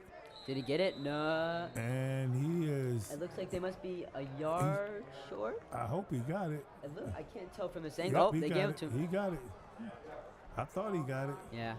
So good call there by Coach Preves, as Lucas Kaltenbach took matters in his own hand and got the first down. Under center against Kaltenbach. Maloney in the backfield. He fakes to him. Rolls left. Kareem wide open. Tosses it to him. Oh! And Kareem forgot the loaf of bread when he tried to take it home. He dropped it. So Kareem has a habit of wanting to run before he has that ball. It's not the first time that's happened to him this season. I think it happened in game 1. He just got to settle down and receive the ball. He was wide open. There was no rush to get upfield. Yeah. So we got to give him another shot, and I'm sure he'll do better next time. Kaltenbach fakes to Maloney. Wide open, and oh my goodness. Good job right there by number 3. Jace Ellis again. So I don't know what the defensive back was thinking. Number 11, it looked like he was going to collide with Jace, and it looks like we're bringing it back. Oh, jeez. As we have, it's in that holding range, but from the press box, I can hear they saying it's an illegal man downfield. So somebody didn't line up correctly. I think that's what it would be. Yeah. See, penalties are killing us, and we would have had the ball, and there's part of the area, and we unfortunately made a mistake, and now we have to pay for it. Yeah, we went from the red zone to the outhouse, back here in our own territory, the 26-yard line. So we'll get cleaned up and we'll strike again. See what Kaltenbach's got in his back pocket. Turns, throws, and a little too long as his attempted receiver looks like Cloud over there, and it was Cloud. The smaller receivers, you got to put the ball on them. You got to be careful and lead them, putting it too high. Yeah, very 6:53, third quarter. Bengals negated a big play with an illegal man downfield as Ellis has been making big plays all night. Came up with one, but We had to bring it back. Draw play, ball's out. Fumble. Looks like Heights is trying to get on it. And do they? No, it seems like we got the ball back. Wow, that ball was right there for number 57. Sandell. Transfer from Benedictine, Sandell. And he just could not come up with it. Wow. Seems like Sandell's hurt and he's limping a little bit off the sideline. So the punt unit will come out on the field after what looked like a promising drive. Just came to a quick halt. So A.J. Green, start calling him A.J. Mean Green. that hit he put on him. Pretty good kick. So back Mean at the 45, Green 46. gets the punt off. Good punt in the Tiger territory where it's fair caught by number 8. Perez Lemon. Seems like we got a guy down. Yep, we got a guy down. Who is that? Maybe a cramp. Looks like a cramp to me. Yeah, it looks like a cramp, and this looks like a bad one too. He's thrown his helmet off. You gotta stay hydrated, even if you're not thirsty. Guys have gotta drink it. Is that Cloud? I can't tell from the. I don't think so. Let me see. So as we take a little pause for the injured player, I'd like to remind you folks that on September 18th, the monks of St. Andrew's Abbey will be celebrating their 100 years of Benedictine monks in Cleveland. Come and join the celebration with them at Assumption Parish. And join them at their reception afterwards at the Embassy Suite on Rockside Road. I know Bishop Roger Greaves will be there along with all the other Cleveland Benedictine monks. For more information, visit cbhs.edu and get your tickets while there's time. Number 20, Shamar Darling, was the one who had a cramp. Hopefully he gets better and can get back in this game. Seemed like he was walking a little bit, just had a little bit of a limp. Get rehydrated, stretch it out a bit, and he'll be back. We need all hands on deck right now. We're tied up. Benedictine, first half was played somewhat clean. Only 2 penalties. The second half, we're getting a bunch of them. Some of them I don't really agree with, but hey, we got to play through those, right, folks? And it looks like, okay, number 69 hustles out on the field on the offense. Fair on the center. Got to keep it right. Brisker with the ball. And Brisker gets the ball out of a big run of 8 yards. So that puts, there's a flag right there. And did I miss something? It seemed like after the play, to me, they were pretty late. So personal foul on the offense as the Tigers shoot themselves in the foot. And we'll mark off 15 big ones. James comes in as number 6 leaves the field. That would be Lewis Terry. Lewis Terry, a senior. And substitution problem, and we can't have that. So Xavier McKinney, as he gives it to Brisker. Brisker's fighting, picks up about 5 yards. So the Bengals have really got to come up with, they got to get off this field. Now we got another penalty. And it looks like the Cleveland Heights coach is really going off on the referee. We got a couple penalties. Coach Max Stevens wants to come over and address the referee. Man, he is very angry, and he just cost his own team many yards. I believe the referee will be ejected. The coach will be ejected for the game with 2 personal foul calls, unsportsmanlike conduct. You can see the coach in the background of the video. He is being held back, and never a good sign, and they are not helping their own team out with their anger. The head coach, Max Stevens, walks down to the end of the bench, and it looks like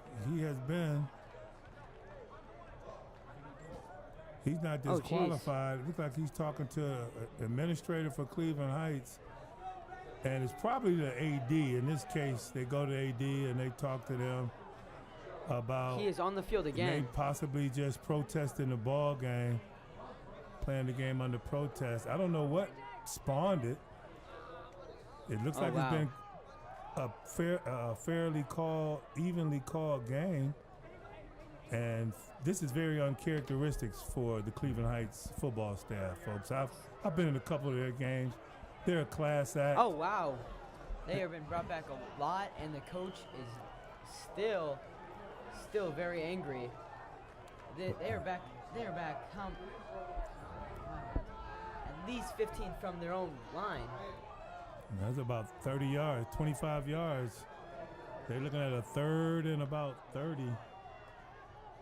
And all the coach is doing is just hurting their own ball club, so they'll calm down. As Fair is brought down By A.J. by Slim. Slim. Oh, that guy just punched him.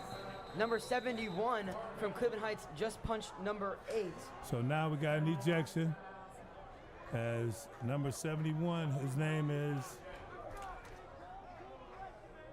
Jason Davis. Yeah, Jason Davis just went off and hit number 5 for the Bengals. Just punched him. I don't know what happened. He said something to make him mad. Says Hayes was on the receiving end of that blow.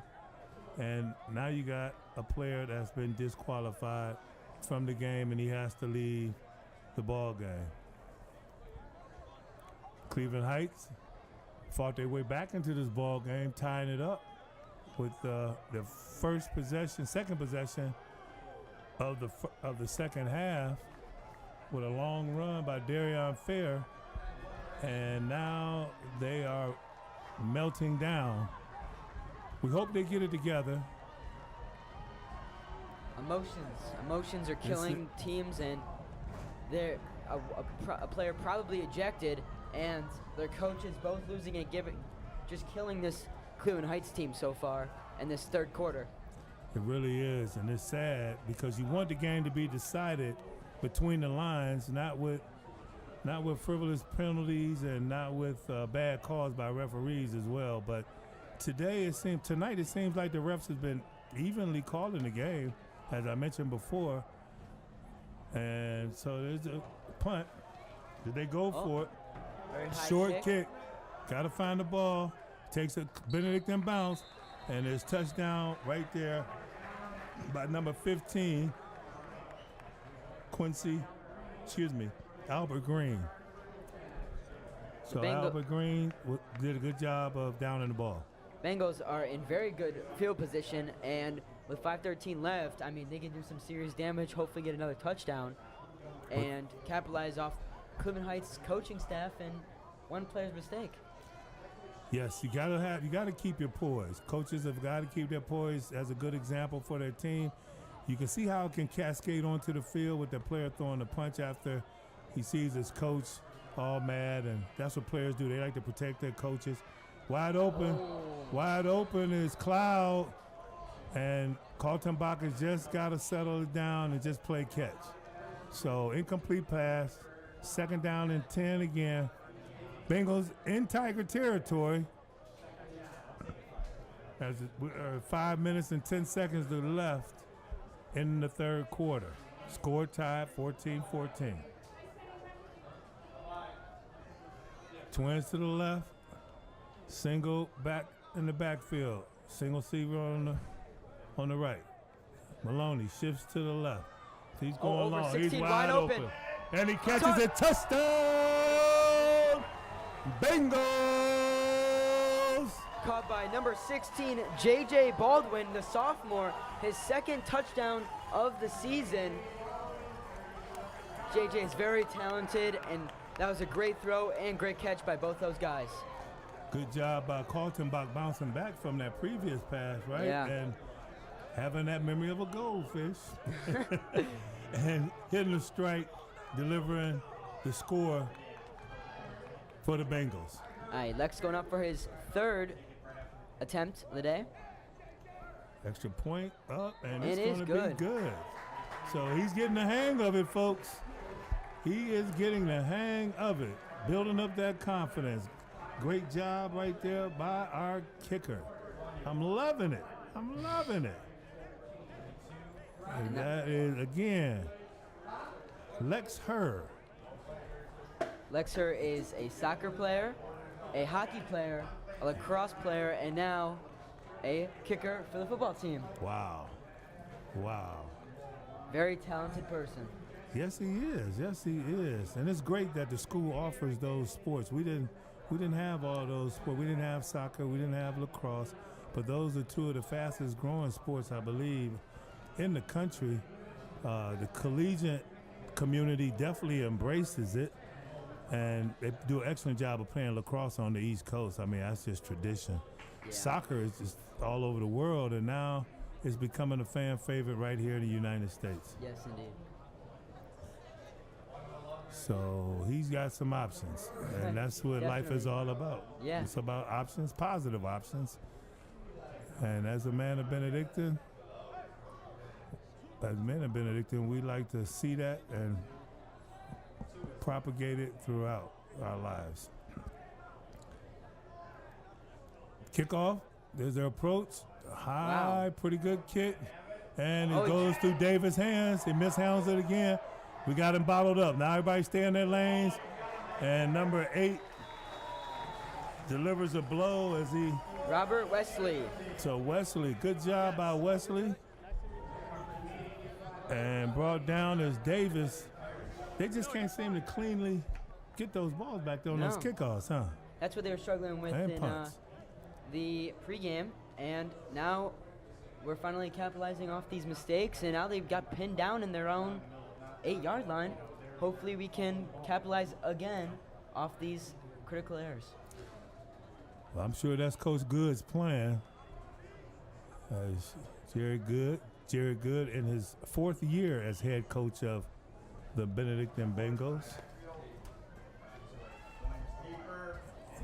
And he pitches the ball to the speedster, but good tackle right there by 2 Bengals, number 27 and Slimp. Number 27 is Antonio Hobbs. Who was a sophomore. Sophomore, safety. Him and AJ doing their thing and bringing down the ball carrier. That's fair. He keeps it. He goes around the right side. Another great tackle by AJ Slim. Way to trip him up. So Slimp doing well on this drive. Excuse me. Yes, on this drive for the Tigers. That's interesting. Ever since the multiple penalties against the Heights coaching staff, they had to punt the ball away. We get the ball back. We hit them for a big play, get a touchdown, and that's how quick it can change when you have a meltdown. Yeah. So it's sensitive, especially when the game is this close. It's pretty sensitive. So Slump is having an issue with his helmet as he comes out of the game. It looks like his hand and it might be bleeding. Or it might be his arm area is bleeding. Take him out. On this carpet. Good hit right there by number 5 for the Bengals. Good job. Kamari Hayes bringing down the ball carrier, but not before he got the first down. So Fair has a fresh set of downs as Bengals able to hustle off the field before they get a penalty. And that's 44 who's come back in for Brisker and chugged it a couple yards for the Heights Tigers. That's Webb. Fair in the center. Turns and pitches it to his running back. Seems like he got wrapped up by number 2, Calvin Gore, who was a senior for the Benedictine Bengals, and I believe he just transferred in. So he's showing his athletic ability. And welcome to Bengal Nation, Mr. Gore. Great play right there. We need a couple more. First down again, and the Bengals jump. Why? I have no idea. The ball did not move. And defensive linemen, they should give them earplugs because they're not supposed to be listening to the count. Yeah. They should never jump off sides because they're right there by the ball. But that one cost us 5 yards, and now we're 1st and 5. Fair, looking at his wristband for play. Gets under center. Webb again, and boom. They trying to get him back and slam him to the ground as Konechny and Hayes on the play. Our defense has been playing very well, stopping this run game that Heiss has been relying on all game. So let's continue this, strive to shut down their runs and make them throw the ball. Well, they got 2 first downs on this drive, and if they Fair pitches it, Briscoe's got it on the ground, and now they go backwards. That's just what we needed. That puts them back for 3rd and 7, 3rd and 8.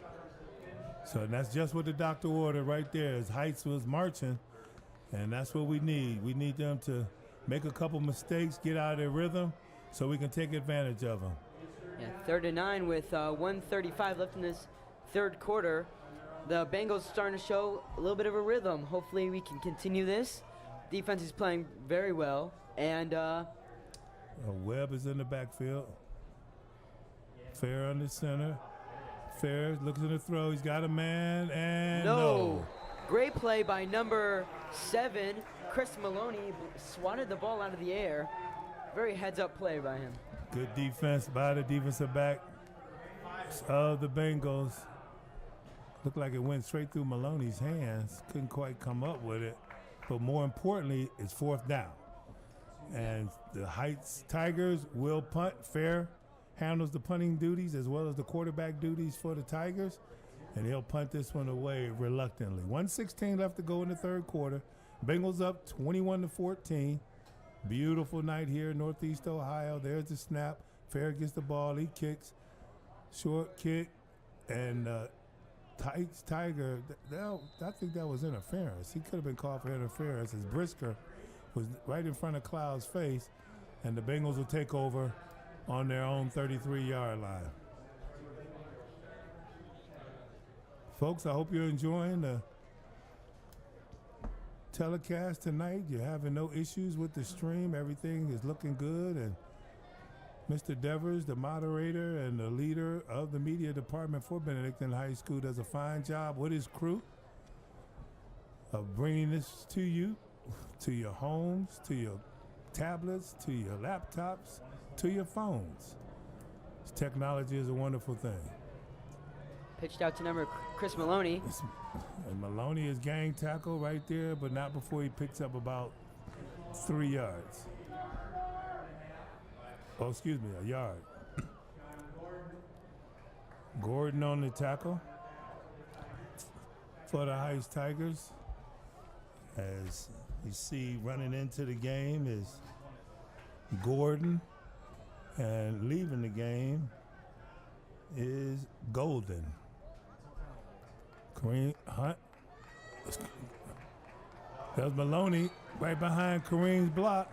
Seems like they gave him the 1st down. Yes, they did. And they get the 1st down, and we're marching. With about 25 seconds left in this 3rd quarter, we're gaining a 1st down, and hopefully we can continue. All right, let's roar, Bengals. Let's roar. Counting down to the 4th quarter, as Ryan just stated. And we'll come back with you at the beginning of the 4th quarters. I'm John Good. My partner, Ryan Karras, is here with me tonight. And that'll be the end of the 3rd quarter. So with 3 down and 1 to go, the Benedictine Bengals leads the Cleveland Heights Tigers 21-14. Folks, we'll be right back.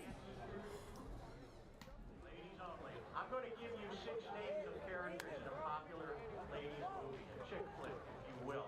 I'm not giving you the actors' names, but the characters' names. When you know the movie title, be the first to the press box with the answer.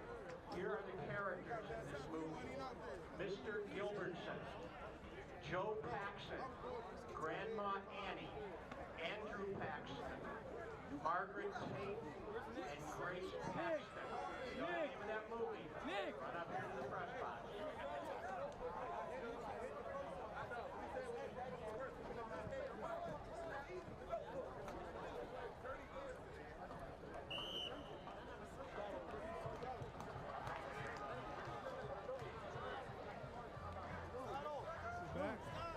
Bengals on the field. Kaltenbach under center. Kareem on the move. They give it to, look like Cloud as he bangs his way up to midfield. So that was Maloney. No, that was Cloud. Yeah. So Maloney comes in now as Cloud will come out for a breather. Coach gives the signals as number 81 comes out of the ball game. Williams. Yep, Williams. Quarterback under center. Kareem on the move again. Turns, gives to Maloney. Maloney squares through. First down. First down over to the 44-yard line of the Tigers. So since the coach's meltdown, Benedictine has turned up the heat and the pressure on the field of play against these Tigers. Kaltenbach again under center. Twins to the right. Singles received to the left, and Maloney busts out, gets outside, and he keeps those legs churning, and he's over the 40-yard line. Nice job. Maloney's really stepped up in this game today, and with losing Luke Reed, who was our main running back in week 2, Maloney's been playing better than anyone would have thought of, which is especially as a sophomore, a lot of time to grow. He could be really effective by his junior-senior year. I agree. Oh, but he can't forget the football, though. Got to look it in. He got to look it in. So Maloney able to get his own mistake, not turn the ball over. He was running before he had control of it. Got a little run happy. Yeah. Well, you get a little anxious, want to hit that hole. You see daylight. The ball seems to be in the air forever. And you're just short distance away. So, good job by Maloney to cover his mistake. But it brings up a 3rd and long. We'll see what Coach Previs comes up here with. We got a pass play. Got a man deep. Number 3. And it's picked off. And on the way back with the ball, and he has got a lane as Iliano brings him down, and it looks like it was Davis. Looks like Davis is the culprit on that play. There's flags in the backfield, in the back by the 30-yard line. And it might be a holding. It might be on the Heights, but we got to find out if it's during the play or during the return after the interception. Looks like it's going to be the interception. And I think if the receiver, and in that situation it was Ellis, if Ellis would have tried to fight his way back to the ball, make the defender run into you, you guess when you can get that easy pass interference call. Yeah, just an unlucky bounce too. They tip it up, and their cornerback happens to be right next to the ball where he tipped it up, and so good play by them. But gotta try to figure out a way to keep them at least back past their 50. Yeah, good job by Davis on that play, showing his athletic ability. And 9:42 left to go in the ball game, folks. 21-14, the Bengals lead. Heights Tigers will take over at their own 15-yard line.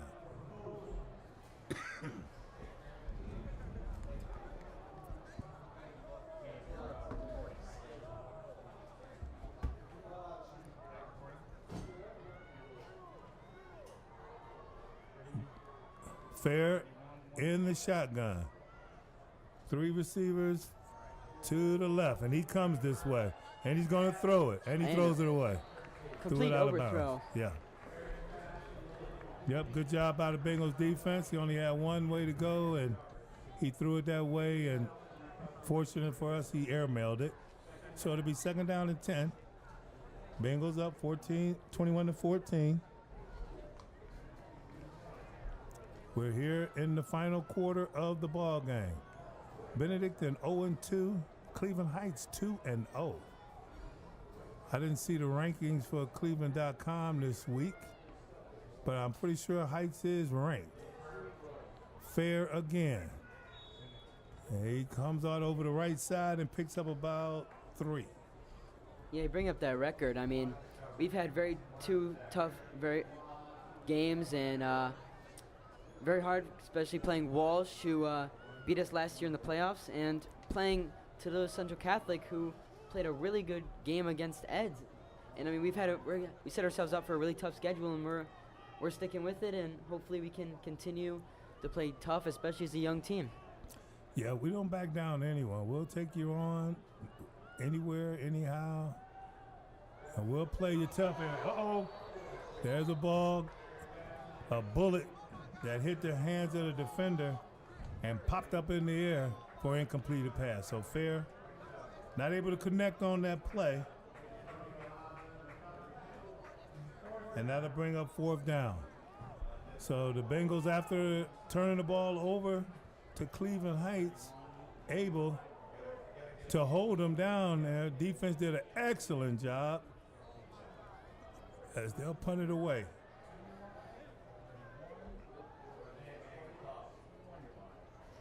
Almost got it that time. And Cloud catches it. Good job by Cloud. And the Bengals will take over in Tiger territory. And we won't be in Tiger territory because there's a push in the back. Referee called. It's a late flag too, Ryan. Yeah, very late flag. Coach Good was not happy with the call. No call on the interference with the kick returner, and hopefully he gets his call. We'll see after this. Seem to be discussing it right now. No flag. They wave it off. There's no flag.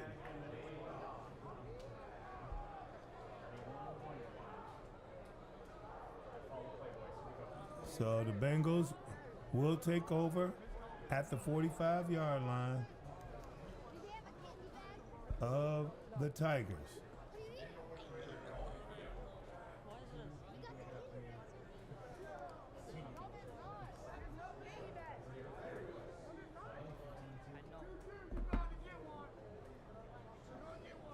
Coach Good seems to be showing some frustration down on the field.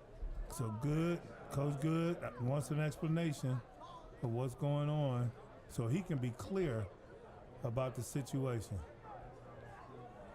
Referees explaining to him. Looks like a completely different conversation he had than the ones the Heights coaches had. Huh? Yeah. Coach Max Stevens, you can see him out on the field, extending himself.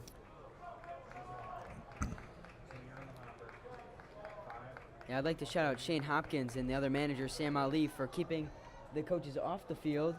I've been watching them the entire game, and they've been helping us out. Yeah. No penalties. No penalties. No penalties for sideline behavior. So Maloney on the carry, picked up about 3 yards. He'll be 2nd down and look like a long 7. Coach Max Stevens, successful football family. He has a son that played in the NFL quite a few years. I believe he's still playing too. I know he's proud of that as Maloney goes up over the left side. He fumbled the football, and it looks like the Bengals jumped on it. I thought he was down, but yeah, they were scrambling for it. Still a very heads-up play by us, and way to find that ball and make sure it's secure. And now we're heading to 7:50 left in the fourth quarter, and we're heading into their territory. So Maloney comes off. They need to get that taken care of, and that will give the Bengals a 1st down.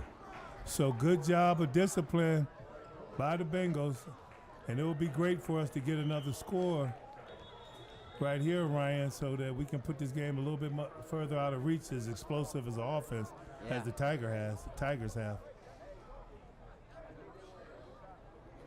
Soon to be talk again with the refs. If I can get this sorted out.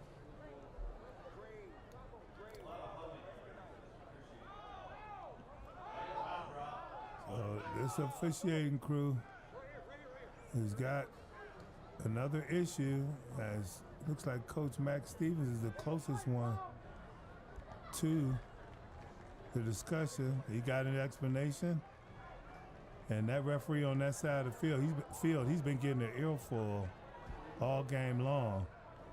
what seems to be the... I thought it was offsides on the defense. Me too, the way they pushed up the field. So it was against the Bengals. I guess the defense did see something. Okay. So 3rd down. Kareem on the slide. Bootleg to the left. He throws back to the right. Kareem can't get his footing. Davis, with that speed, closed real quick, able to bring Kareem down, and that'll bring up 4th down. Seems like we might be going for it here. There seems to be discussion. Yep, looks like we are going for it. Not a bad place to go for it. Yeah, you're up and you're in their territory. You know, you gotta take some risks. Hopefully, Lucas might be trying to catch him off sides. That will give us a 1st down. Oh, and he did. Sendell. And Sendell, thank you. Giving us 5 yards in the 1st down. So good discipline by the Bengals, and that further frustrates that Cleveland Heights coaching staff. Boy, I know Coach Stevens is livid. I know he is really, really boiling right now. They had us where they wanted us, but great job by Kaltenbach on using his inflection of his voice. Now let's run our offense and be effective. Kaltenbach on the center. Hunt's on the left, and he motions towards the right. Turn, give the cloud. He follows Kareem. Out inside the 30-yard line, getting closer to the red zone. Trying to use every bit of the clock that we can on this drive. 21 to 14, 6 minutes and under 6 minutes right now left to go in the ball game. Yeah, just purely how well we can waste this time during these last 5 minutes. Hopefully we can play it smart, at least keep it out of a 1-score game. Maybe get a field goal opportunity. Let's see if we can get some yardage here.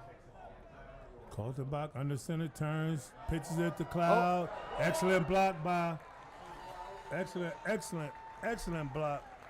James out there on the edge as he just escorted Cloud down the field for a nice pickup and another Bengals 1st down.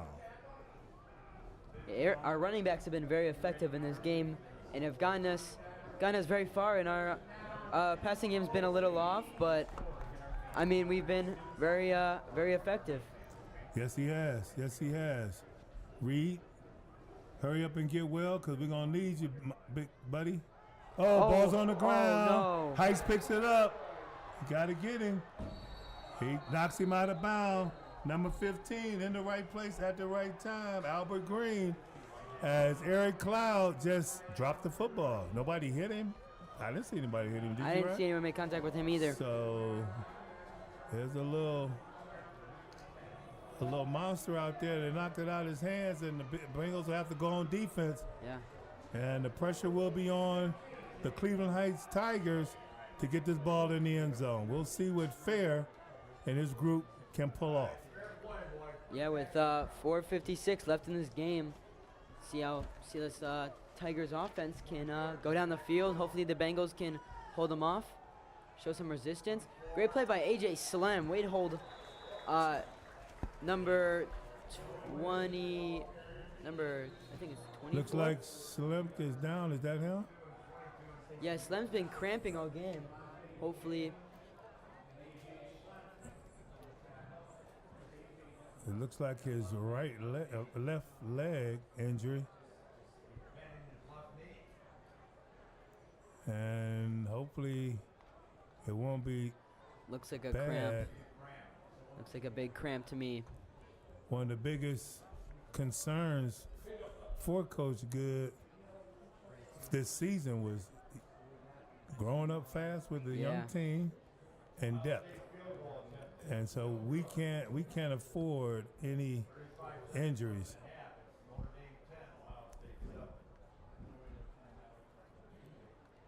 So they're taking a look at him, and it looks like we're going to need a cart. No? Let me see. Hopefully not. Hopefully he gets some water. It seems like he's holding himself up. We'll see if he can He's stand gonna up by try to himself. get up. There we go. Yeah, just a little bit of a limp. Uh-oh. He's holding that left knee, and he is thriving in pain. But he's a tough cookie. Bengals defensive leaders for the season for tackles. We're looking at Hayes with 11, Slump with 8, Konechny with 7. I'll go down the line as we go. Oh. That's fair, right up the middle. And there's a sense of urgency, and that's when he can be the most dangerous. Definitely. They're Looks trying like to it's move. a first down, too, for the Tigers. Yeah, with 4:30 left in this game, Tigers have some urgency in trying to score quickly. Hopefully, Bengals can stop them or hold them to at least a field goal. So Heights, they get the sign from the sideline. They get the play. Bisker's in the backfield. Receivers, jet sweep. Got some blockers over there. Made a man miss, and he's brought down, but not before picking up 8 yards, as he's a yard away from the midfield. Oh, we're on midfield. He's right at the midfield mark. They need 50 yards to pay dirt. 3:47 and counting down here in the ball game. Brisker again behind Fair. Single receivers on both sides. Brisker gets the football. He thumps his way forward for a first down, and that's way too much. So again, a nice pickup by Brisker with good interior blocking. Fair underneath the center quickly to get the play. Everybody's checking their wristbands. Who has them? For the Tigers. Fair under center, turns, gives the Brisker again, taken down right away. Right there by number 21. Number 21 is Jameer Church. So Church with an excellent play. I believe he's a sophomore too, right? Yes, he is. So that was a nice, tough play. Look forward to seeing that over and over again in the next couple years, and the remainder of the season. Same formation, man in motion. Another And great he is stop. mauled at the line of scrimmage. The entire defensive line stops a Brisker for no gain, and that was a bad read by Fair. He knew when he gave it to him and passed it up. It was a bad decision because they almost fell on him in the backfield. Yeah, looks like 3rd and 9 with 2:25 to go in this game. Let's see if these Bengals defense can really hold up and show them after the past 2 plays, keep up with this running game they got going on. This is the most important play of the game, folks. 3rd down and 9. Cleveland Heights in Bengal territory. They turn, they toss it outside. Hunt. Nice Excuse play. me, Kareem with the tackle. Jennings, great job defending that outside. He almost got around, but Jennings was able to bring him down. 1:50 left. It is a 4th and 5. If the Bengals can get a stoppage, this hopefully might give us the game. Let's see how this Bengal defense can do. The crowd is rumbling. Yeah, that was Gordon on that last carry. The crowd is going crazy. They're stomping their feet, clapping their hands. Fair rolls out to the left. Man open. He's got it. Tackled and first down, Tigers. As number 8 able to bring down the Tiger, and that would be Robert Wesley. So Wesley got him, but not in time to hold him from getting the first down. Excellent play call by the Cleveland Heights Tiger coaching staff. Fair on the center again. He's keeping it, and he runs into a defensive player. So the Bengals looks like Konechny and Jennings. With 1:07 left in this game, with second and 6. This is a very close game. They're definitely gonna have to go on 4th down if that happens. Hopefully, this Bengals defense is ready to play in this tight game. Coach Stevens walks out on the field to see what his injured player's situation is. Trainers looking him over. They need all hands on deck. We need all hands on deck to hold off to get our first victory of this 22 season. Again, Cleveland Heights, 2-0. With victories this year, I believe, over Maple Heights and Garfield Heights. And ranked number 12. That's right, folks, ranked number 12 in the Cleveland.com top 25 football teams in Northeast Ohio. The Benedictine Bengals is the reverse of the number 12, and we are ranked 21st. So a victory here could really give us a boost in the polls, but it's still early in the season. Next week, Benedictine Bengals will play against the Mather Catholic High School out of Maryland in Ironton, Ohio, in Ironton, Ohio. That's a doubleheader that day, as I believe it's a IMG Academy is playing someone pretty big too. Yeah. And the game will be on ESPN, folks. So the Bengals will hit it big time, and we'll be on ESPN next week. And it's great national notoriety for us, and should really give us the exposure that we like. Yeah, really good job trying to pick up that game, giving us, just like saying Benedictine out there, Benedictine football is very big and trying to make a name for ourselves. Yep, and we've always played the toughest opponents that will play us. So, ball's on the ground again.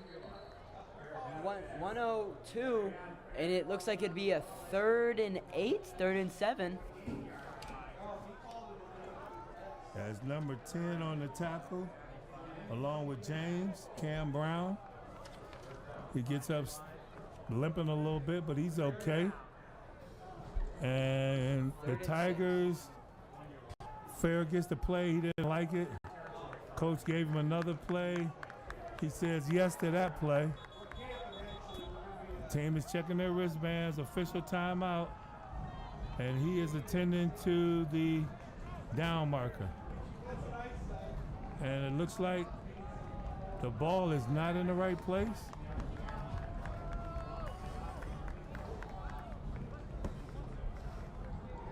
So they move the ball to the right spot, and it's 3rd down and about 4. It's funny because it says 3rd and 6. I don't know 102 left to go in the ball game. See if these Bengals can hold them back. Davis in motion. He gets the football. First man not able to get him. Second man barely got him out of bounds. And that will be number 8 for the Bengals. Good job there by Wesley. With 56 seconds left in this 4th quarter, this is very interesting. They are not obviously knocked out of bounds. Time has stopped. So this would be interesting to see how this plays out. Hopefully this Benedictine team can keep them in bounds, cause them to take another timeout. Another nail biter here at Euclid High School Football Stadium. Bengals up 21-14, 56 seconds left to go in the game. Fair on the center. Man in motion. Brisker doesn't get the ball. Fair keeps it. A flag in and the a flag backfield, in the backfield, and it's going to be called back for holding. Great call by the ref, pointing at it. Holding on the defense. Holding against the offense. Holding against the offense, Ryan, and couldn't have happened at a better time, too. Yeah, definitely. It's a very bad mistake by the Cleveland Heights. Cost them a touchdown and puts them very far back with only 50 seconds left with maybe 1 or 2 timeouts.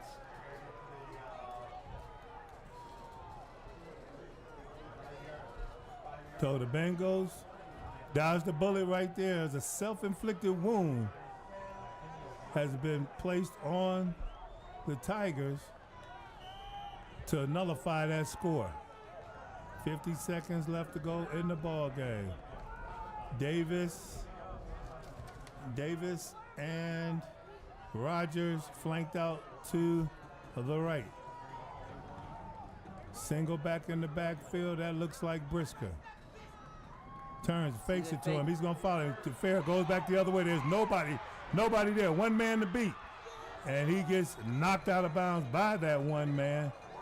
It was a good job right there by number 17. I believe that's Hayes. That's Powell. Powell with the score-saving tackle. Yeah, 42 seconds left in this very intense game between Benny and Heights. Hopefully we can hold them back and win this game, get our first win of the season. Seems like we called a timeout. So timeout on the field as the Battle of the Cats is going down to the wire. Benedictine 21, Cleveland Heights 14, 42 seconds left to go in the ball game. 2nd down and 5 for the Heights Tigers. Very exciting game here tonight, Ryan. Beautiful night of football. We honored the 72 championship team. We had about 10, 11 members show up and be recognized. Great teams back then. That's when football was a totally different ball game, you know? Yeah. Where were you at in 72? I was, good question. I'll get back to you on that one. I was, at that time, 10 years old. And I played football, my first year playing football, contact football in the Cleveland Mini Football League. Played for the PAL 6 Red Dogs. At that time, it was the Leland Beverage Browns. That's right. And we won the championship. Don Cockcroft came to our banquet. The Cleveland Browns sponsored the championship banquet. And folks, that's when I decided I wanted to be an NFL football player. Very blessed to realize that dream. Fair. Struggles to get upfield. He's gang tackled. And he keeps him in bounds with 35 seconds. That's right. Keeps the clock going, and now we got a clock stoppage.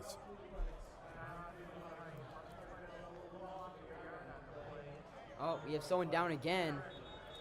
We got a player down. Is that AJ Slim again? Maybe cramping up? It's a bingo. That's for sure. Maybe Ryan Knesny looks like. Oh, and there's 2 guys. Now we got 2 down.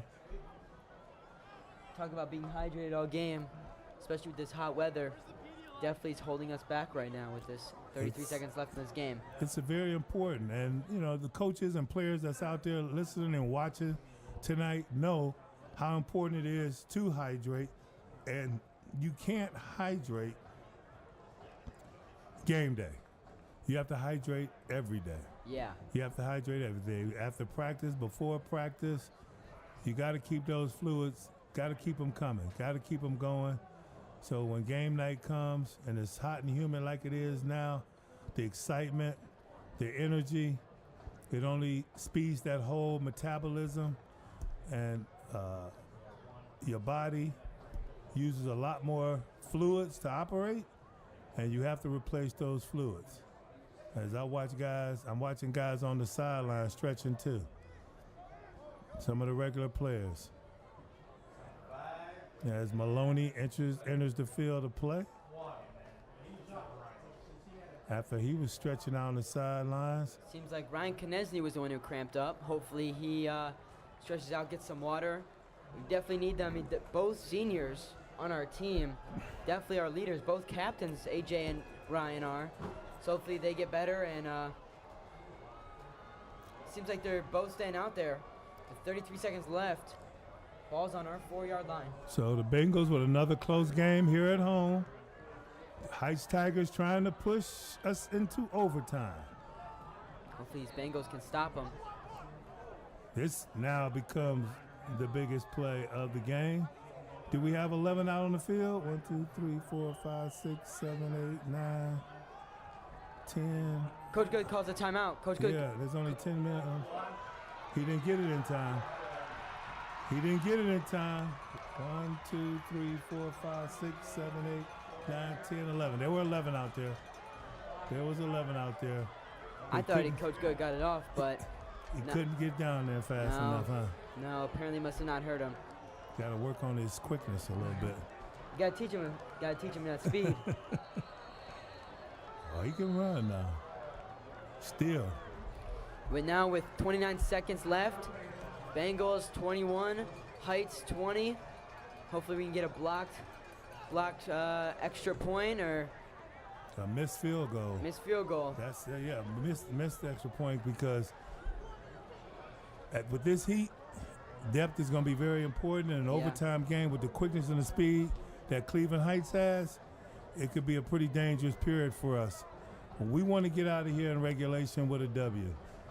Yeah. We had a couple turnovers earlier in the half that Heights gave us. We couldn't convert on. A couple high passes by Lucas Kaltenbach, just missing his receivers. But then he turns around and he threw a dime to the outside of the field to Ellis. And we scored on that drive with another good pass from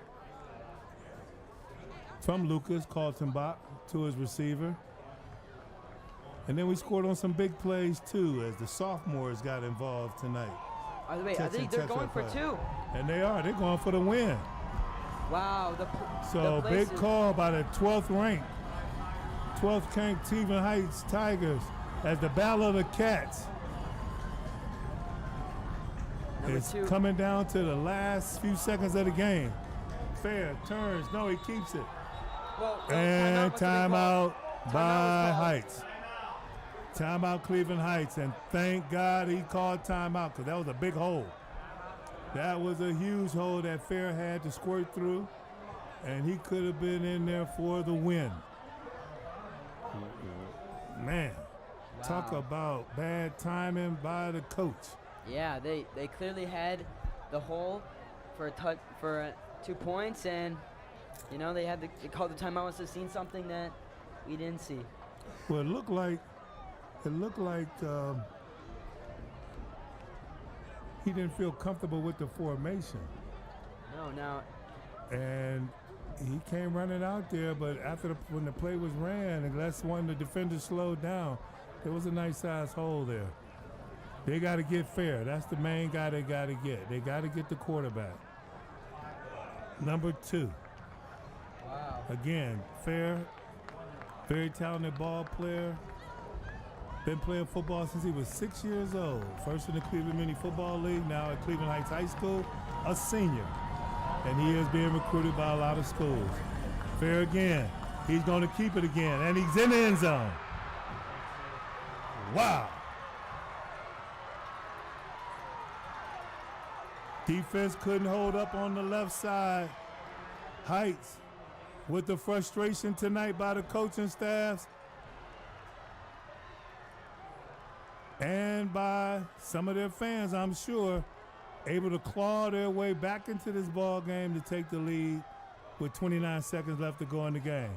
Bengals still have a shot, though. Yeah, the game is not over until that clock hits 0, and Bengals are a fighting team no matter what, and they might have to put some trust into their sophomore kicker, Lex Herg. If they get him in within the 30 and 20, you might have to let one go because you just got to put trust in him. And hopefully this Bengals offense can get him close enough where it can be a little chip, but hopefully these Bengals can fight their way back. No, they'll give 110%. You can believe that for these 29 minutes as the weather, the cramping has affected some of the key players out here tonight. But with a young team making some of the mistakes that we made tonight, this is how you lose close ball games. These are the growing pains, folks, of a young team. But you can see that they are very talented, and as they get older, they will get better. Yeah, definitely. So hopefully, let's see what these Bengals can do off the kickoff. Keep it on the ground. And Cloud able to pick it up, and he is going to be buried back at the 5-yard line. With 25 seconds left. I'd like to see that up man catch the ball and just kneel. But when it's a hot potato like that and it's less than 30 seconds to go in the ball game, you can't make any mental mistakes. Yeah. You got to stop that football, catch it, and go ahead and down it. Aircloud seems to be shaking up after that play, but let's see if we can get a connection between Jace Ellis and Lucas Kaltenbach downfield. That connection's been there all night. Let's see if that can work for us again.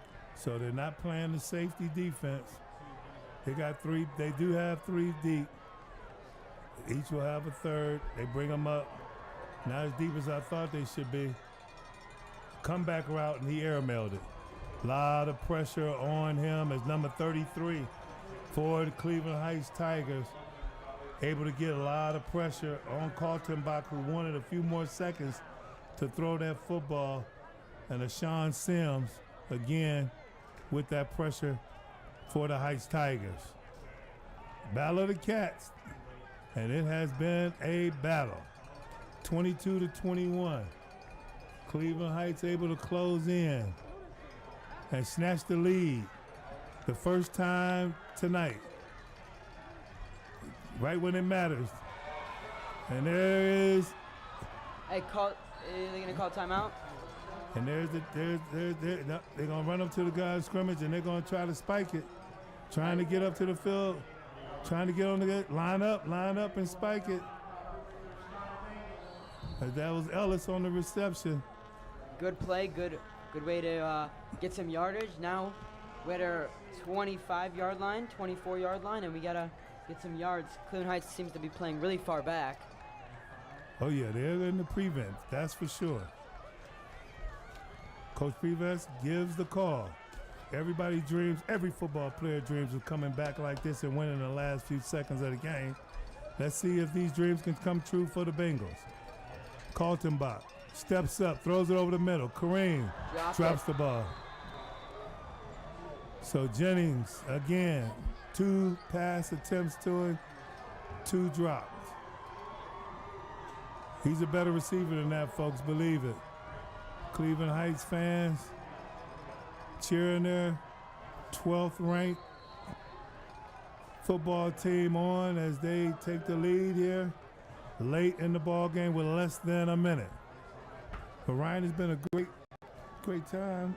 Yeah, you joining me tonight. Had a blast tonight. Next week, my regular partner, Aiden Kinney, should be back. He's off visiting colleges like they do around this time of year. And Aiden, if you're watching and listening, we miss you, buddy. And have a good time and make sure that you get all the information that you need so you can make a well-informed decision on your next step in life. Real good family, that Kinney family. Yeah. His older brother is at Syracuse University. And Aiden is about to be out of the house, and mom and dad, I don't think there's anybody else left, so mom and dad is soon going to be empty nesters. So, Dad, you got to take out the garbage now. You got to put it on the front for the collection. Kaltenbach looks again. Ellis with the catch. And they're going to play keep away, and that's the ball game.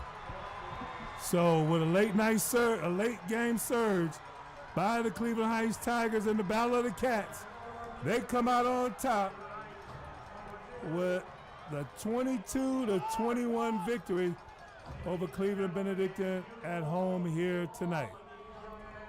Very hard-fought game, Ryan. A little bit sloppy with some turnovers. Not able to hold on to them. Again, Kaltenbach wasn't as accurate as he usually is. The weather playing a role. Guys not 100%, not able to give 100% because of the cramping. But the Bengals will move forward with the game next week in Ironton on national TV against the Mather Catholic out of Maryland. Yeah, definitely tough matchup again next week. Hopefully they have that goldfish mentality. Yes. But we'll see. Well, hopefully the boys take this and work harder for the next weekend. We'll see what happens. So Coach Jared Good will go back to the drawing board, get these guys coached up, have a good week of practice, and come out swinging next week when we'll be in Ironton, Ohio for that matchup against the Mather Catholic. So for the Bengals media crew, myself, John Good, my partner, Ryan Karras. We want to say goodnight to Bengal Nation. Have a great week, folks, and we'll see you back maybe a week after the national televised game when we'll be playing. Let's take a look at the schedule. Well, we'll be playing, let's see, Akron Bukto. We'll be in Akron for the Akron Bukto game, and that should be a good one as well, where the Bengals will fight hard next week, and then we'll see how they come out, but we'll be down in Akron the week after that, and I'm pretty sure we'll be streaming. Thank you again for joining us. Ryan, you want to say good night to everybody? Good night, everybody. Sounds good to me. Be safe. Have a good week, folks. Take care. Good night. Where'd you find him, Brian? 50-yard line. On the